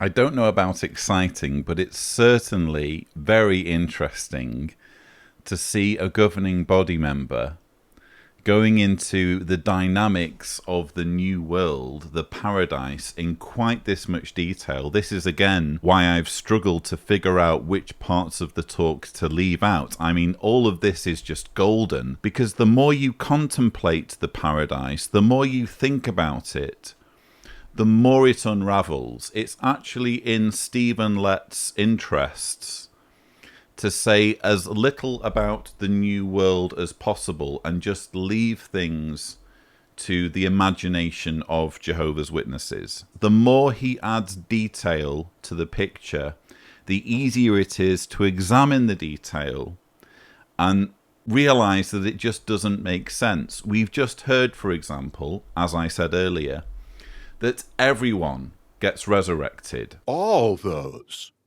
in the memorial tombs will hear Jesus' voice and come out. Basically, when Armageddon comes, the slate gets wiped clean in terms of the Earth's population. Only, let's say, 7 or 8 million Jehovah's Witnesses survive, depending on, we've learned, whether they've been going out in the field service on a weekly basis. That leaves pretty much an empty planet. But then we find out, oh, don't worry, it's not going to be empty for long, because everyone, all of those in the memorial tombs, all of them, everyone who has ever died in the history of mankind, the righteous and the unrighteous, basically everyone who has died right up to the moment where Armageddon starts, they will all be resurrected. I did a quick Google search of how many people are estimated to have ever lived. The number is 107 billion people. Now, I assume that figure includes those alive today, so let's round it down, shall we, to 100 billion people. 100 billion people living on planet Earth. I'm sure you don't need me to remind you, viewers, how much the Earth is straining as things stand under a population of close to only 8 billion. It's a huge strain on the planet's resources, to the point where our demands for energy and the demands for maintaining our way of life have brought about climate change, are basically in the process of changing the planet so that it becomes less inhabitable, so that people will actually die because of how unsustainable the current population is. Stephen Lett's here saying, hey, let's turn the dial up to 100 billion. What could possibly go wrong? Just think about it for a moment. Even if it were physically possible to have 100 billion people on the planet without it feeling crowded, and I did actually do the math, it is technically possible for there to be still about an acre for each person if the planet's population were 100 billion. But even if it were physically possible to squeeze that many people onto the planet's landmass without them bumping into each other, think about it. That's 100 billion pooping bottoms. That's 100 billion people who need access to fresh water. Where is all the infrastructure coming from to support 100 billion souls on our planet, when, as things stand, with the benefit of modern technology, which apparently will be done away with because we'll come up with something better, where is the infrastructure coming from when we can't cope as it is with nearly 8 billion people on the planet? Not without driving our planet to the brink of being rendered uninhabitable. Also included among the righteous to be resurrected will be many of our loved ones who may have thought they would live to see the end of this system, but they died in the last days. But now what a joy it will be for you, brothers and sisters, to welcome these ones back and teach them about all the things that have happened since they died. They'll need to be brought up to date so they can help in this great disciple-making work. An example, I think of my mother. She was baptized in 1938. She died in 2012, a little over 8 years ago. She really wanted to see the end of this system. And she was of that Judge Rutherford generation, really wanted to see that prostitute destroyed. But cancer prevented that from happening. And I remember shortly before she died, I said, Mom, I know you wanted to go into the new world, the overland passageway. Never die at all. But you're going to have to take the underground tunnel. But the main thing is to get there. And you're going to very shortly close your eyes, and the next thing you're going to see, you're going to open your eyes in that new world. But when she comes back, just think of the things that have happened in the 8 years she's been gone. She'll have to be brought up to speed, won't she? This is JW Broadcasting from the world headquarters of Jehovah's Witnesses. She doesn't even know about the broadcast. She'll have to be brought up to speed, but she'll be so happy to learn about this and other developments. 1 minute you're almost feeling sorry for Stephen Lett, because no one, let's face it, no one likes to say goodbye to their parents. I don't care who you are. It's not something I would wish on my worst enemy, to part company with someone that you care about deeply, someone who has raised you, someone who has always shown you love. And I've lost my own mother, so despite my very strong feelings against Stephen Lett, I couldn't help but feel a twinge of emotion to hear him relating this story of having this conversation with his mother and telling her that she can't take the overland bridge, she needs to take the underground passageway, or however it is he phrases it. And then he has to give us a reminder of his eye-watering ego. It's all about the JW Broadcasting. Oh, just think, in the new world, someone will be on hand to tell my mother all about JW Broadcasting, and he even gives us his opening catchphrase. This is JW Broadcasting from the world headquarters of Jehovah's Witnesses. She doesn't even know about the broadcast. The guy cannot get enough of himself, can he? He cannot miss an opportunity to remind millions of his followers of his position, of his role, of his prominence, of the fact that he gets to appear on these awful propaganda marathons, JW Broadcasting episodes, that directly play on people's emotions, much the same as we've already seen in the material for this convention, by bypassing logic, bypassing reason, and going straight to the tear-jerking testimonials. I'm sorry, Stephen, but those JW Broadcasting abominations are many things, but something to be proud of, something to introduce your mother to when she's resurrected, they are not. But now here's a question. Where will the billions of new disciples come from? Even though the resurrected righteous ones will need to be educated, they're already disciples, aren't they? So where will the new disciples come from? Well, ones born after Armageddon will need to be made disciples. Also, there'll be a vast multitude of unrighteous ones who will return from the grave. Now, they'll come from all different backgrounds, and they'll come back and they'll need to be taught. They'll need help to accept Christ's ransom, to obey the things that are written in the new scrolls, because most of them will know nothing. Now, maybe some studied a while, but death prevented them from continuing, but most will know nothing, completely unaware about the good news. And as we said, they'll come from all time periods, locations, cultures. Some may have been rulers, maybe slaves, maybe criminals, maybe self-righteous persons, maybe ones died in combat, died in childbirth, died of disease, perhaps the coronavirus, died by starvation, natural disaster. And it seems that the last thought on their mind when they died will be the first thought when they come back. I was thinking about the men who threw the 3 Hebrews into the fiery furnace and they died because of the heat. They'll come back with a vivid memory of that situation. And yet they'll have to be taught what happened after they died, how those 3 Hebrews came out unharmed, see. The more detail he adds, the more this unravels.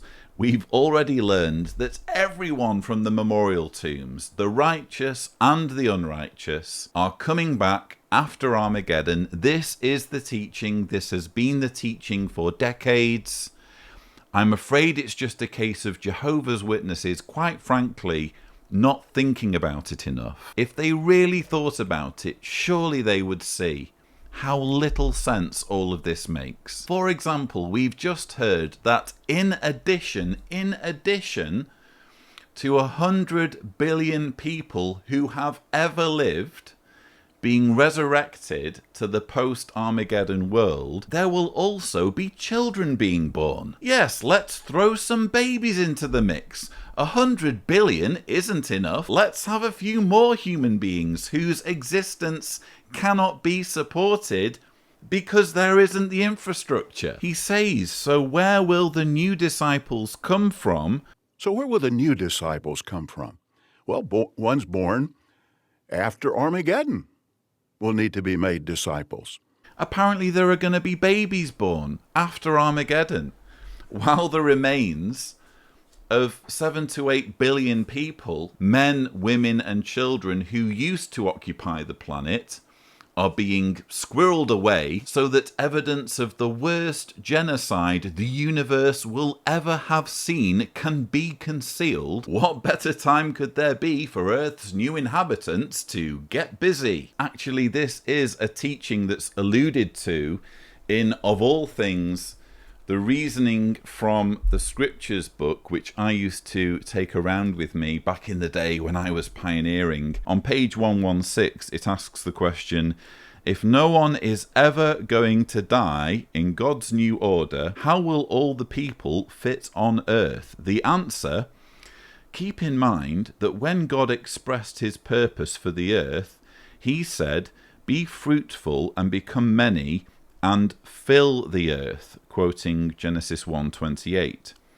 God gave man the ability to procreate, and when his purpose in that regard is fulfilled, he can cause procreation to cease on earth. So 100 billion people on the planet, people resurrected from all time periods, good or bad, that's apparently not full enough. If you are one of Jehovah's Witnesses, you might be saying, yes, but Lloyd, you're reading from the Reasoning book. We don't use the Reasoning book anymore.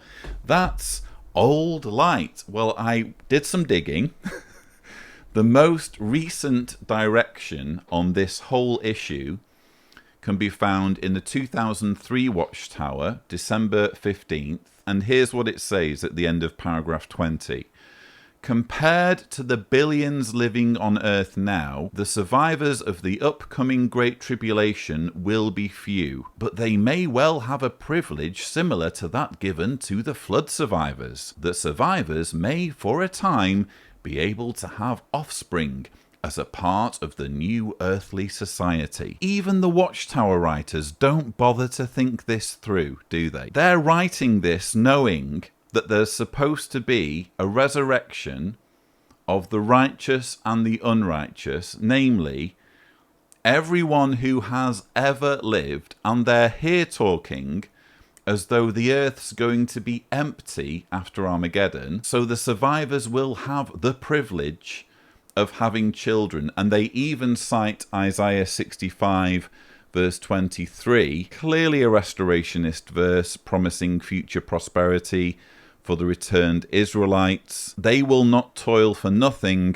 nor will they bear children for distress, because they are the offspring made up of those blessed by Jehovah and their descendants with them. Based purely on this verse, apparently, Watchtower writers have come to the conclusion that in addition to 100 billion people who have ever lived gradually being resurrected to the post-Armageddon world, in addition to that, there's also going to be some children born, the progeny of the Armageddon survivors, and apparently God's just going to decide for himself when he considers the earth to be filled.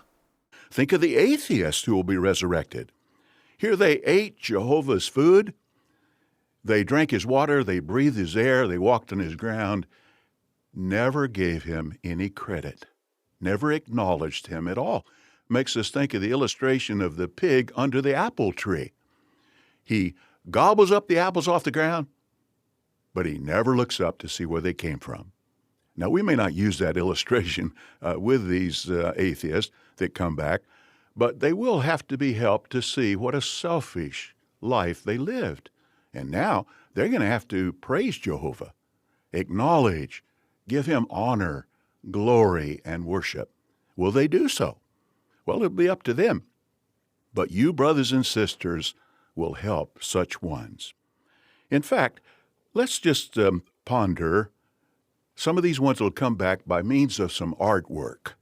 Now look at the following artwork, please, and it's going to show you people from different time periods, different backgrounds, being taught after they're resurrected.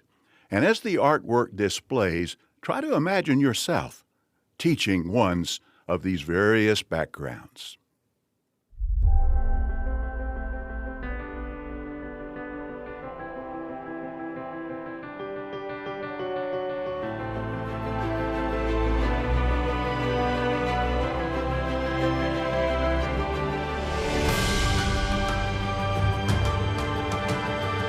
Well, isn't that just lovely? A resurrected Native American being encouraged to abandon his beliefs and culture in favor of Jehovah's Witness teachings.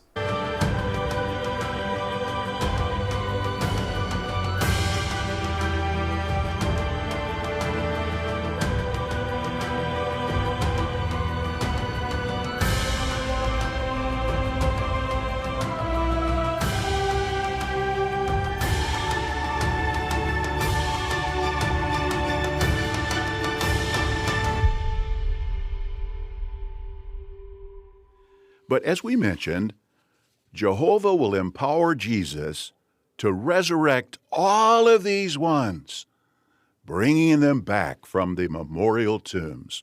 They will hear his voice and they will come out. And we know it'll be a controlled, orderly way. See, Jehovah is a God not of disorder, but of peace.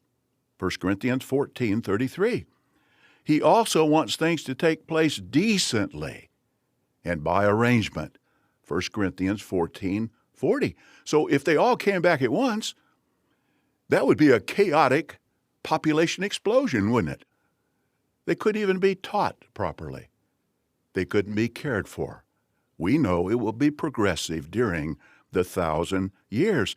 And the Watchtower said this, faithful Christians who died shortly before the end of Satan's system will likely be among the first ones raised. We can also expect an early resurrection for the faithful men of old who will serve as princes. We touched on that previously. Yes, resurrected ones will have much to learn, and you, dear brothers and sisters, will have the privilege to help them see. They'll need to learn about Jehovah, his qualities, all the wonderful things he's done. Many will need to reject false religious ideas that they believed in Satan's world. Here's just an example. Imagine one who really believed that all good people go to heaven. But now he's resurrected and he's brought back here to the earth. Obviously, he'll know that teaching was wrong. Could it be more obvious that all of this is made up? He is just spouting nonsense, speculation after speculation, fantasy after fantasy, without any of this being based on the Bible. The best he can do to find some kind of authority for this logistical nightmare of 100 billion people who have ever lived being brought back from the dead is 2 verses in 1 Corinthians chapter 14. Jehovah is a God not of disorder but of peace, and God likes things to take place decently and by arrangement. I think those verses are fairly self-explanatory, and in no way can they be used to justify 100 billion people being resurrected to a post-Armageddon world in a staggered, orderly fashion. It's manifestly a case of the faithful slave putting the cart before the horse. In other words, deciding for themselves how things would need to work and then frantically scrambling for Bible verses, any Bible verse at all that might even remotely hint at what they've decided must happen. And then you have this fascinating rhetoric about atheists. Quite frankly, Stephen, I'm not even offended as an atheist. Any insult from you is really a compliment, quite frankly. He says, it makes us think of the illustration of the pig. Makes us think of the illustration of the pig under the apple tree. He gobbles up the apples off the ground, but he never looks up to see where they came from. So apparently atheists are pigs. That's the sort of playground insult that Stephen Lett is reaching for when it comes to people who don't have a religion. And then he goes on to basically admit how underhanded and disingenuous the disciple-making work is, because he effectively says, oh, of course, we wouldn't call them a pig to their face. Now, we may not use that illustration with these atheists that come back, but they will have to be helped to see what a selfish life they lived. We wouldn't want to tell atheists that they're pigs, but just between me, Stephen Lett, and 8.5 million of my followers, take it from me, atheists are pigs. There will be many others who will come back who will have to abandon their former way of life. I was thinking, as an example, a homosexual. Now, this former homosexual comes back in the resurrection, and he really thought, and he was taught, and he came to believe that God accepted him with that lifestyle. But now he's going to learn about Jehovah's moral standards, and he's going to learn that Jehovah will not lower his standard to accommodate us. We have to come up to Jehovah's standard. Will he change? Will he adjust? It'll be up to him. But you, brothers and sisters, will help such ones to enjoy life eternal. All must learn to walk in Jehovah's righteous ways and willingly choose to do so. But now, what if someone refuses to make the necessary changes? Well, the Watchtower commented on that. It said, after being given ample time, maybe even 100 years, to seek God, some will show that they refuse to practice righteousness. Justly, they will lose life in the new world, as we can see from Isaiah 65, verse 12, which says, "And the sinner will be cursed, even though he is 100 years of age." But we expect this will be the minority, that the majority will be delighted to make the adjustments so they can live in that wonderful new world. He really had to go there, didn't he?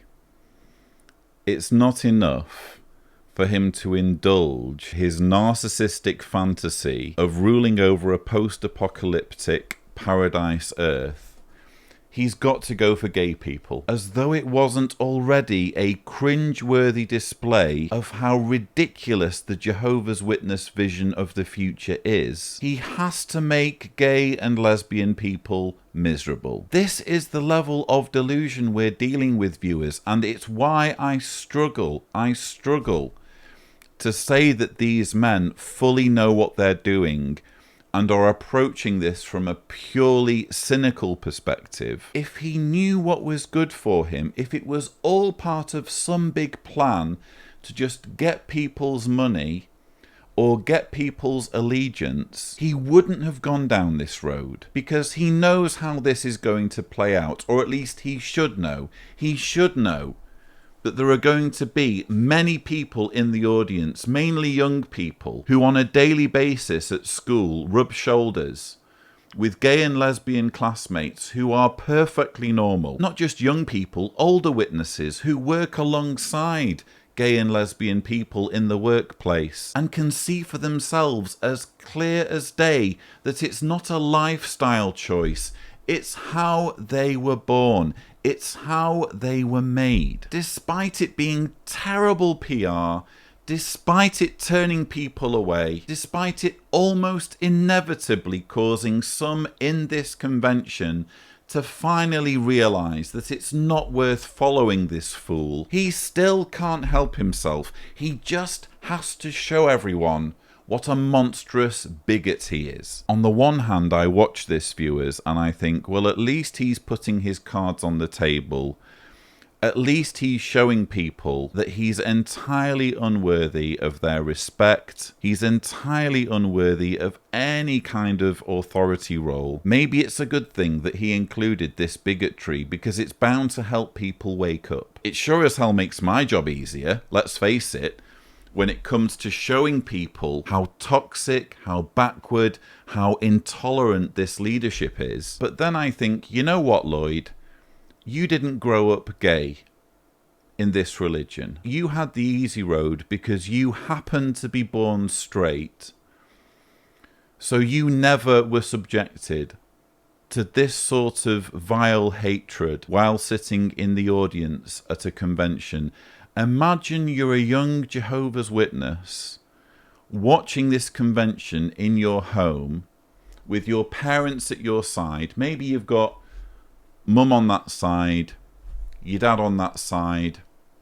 Maybe you're younger brother or sister on the sofa with you or sat on the carpet, and in your own home, in your sanctuary, in the place that you flee to in hopes that you will be surrounded by love and acceptance, you have this grotesque spectacle of a tiny, bigoted, backwards mind spewing hatred that invalidates your very being, that says, you know what, you shouldn't really exist. When people like you are resurrected onto paradise earth in the future, they will be given the ultimatum, convert or die. And if they don't change who they are, if they don't force themselves to love differently than the only way they know how to love, we will slaughter them. We will rid the earth of people like you. Imagine you're watching that. That's how it's going to be for probably thousands of LGBTQ children who are watching this convention, again, probably with their parents right next to them. This sort of stuff, quite frankly, is a disgrace. And like many things that have come out of this idiot's mouth, makes me ashamed to have ever been involved with this religion. Yes, it's obvious that our skills, our experience, our qualities learned now in the disciple-making work will be very valuable in the new world. You'll be able to put these skills to good use then, see. So let's all strive to improve as teachers. And that's what Titus 1:9 says, that we should hold firmly to the faithful word as respects our art of teaching. And we want to be artists, the art of teaching. You may have heard the difference between a laborer, a craftsman, and an artist. A laborer uses his back. A craftsman has to add his mind. But an artist adds his heart. We don't want to be just laborers, craftsmen, but artists, really putting our heart into the disciple-making work. In conclusion, think about this. There are many secular skills practiced today that will not even exist in the new world. Doctors, no doctors, nurses, optometrists, undertakers, locksmiths, lawyers. Such professions will not even exist. But your skills as a disciple maker will be in high demand. You will be able to use these skills to the full, and you will definitely rejoice greatly as you share in this voluminous, this enormous New World educational campaign soon to come. Well, it's just as well that Jehovah's Witnesses aren't going to be needing lawyers in the new world, because they sure as hell need them now. Seriously, the nonsense in this talk goes right from the beginning all the way to the end. Now we're hearing, as though this is relevant to anything, by the way, now we're hearing that labourers don't use their hearts, and neither do craftsmen. You may have heard the difference between a laborer, a craftsman, and an artist. A laborer uses his back. A craftsman has to add his mind. But an artist adds his heart. He's just speaking off the top of his tiny mind and just letting the madness flow. I'm pretty sure labourers and craftsmen in particular can have just as much heart, just as much passion for their work that an artist has. This is just more stupid ramblings from this silly fool's tiny mind. It's certainly a million miles away from anything that could even remotely be considered as spiritual food. But mercifully, that brings us to the end of the Saturday afternoon of the Always Rejoice 2020 Convention of Jehovah's Witnesses. I hope you found my thoughts helpful. Do look out for rebuttals to the rest of the convention in the coming weeks, but as always, I hope you've enjoyed this video. Don't forget to subscribe to the John Cedars channel for more such videos, and as always, thank you for watching.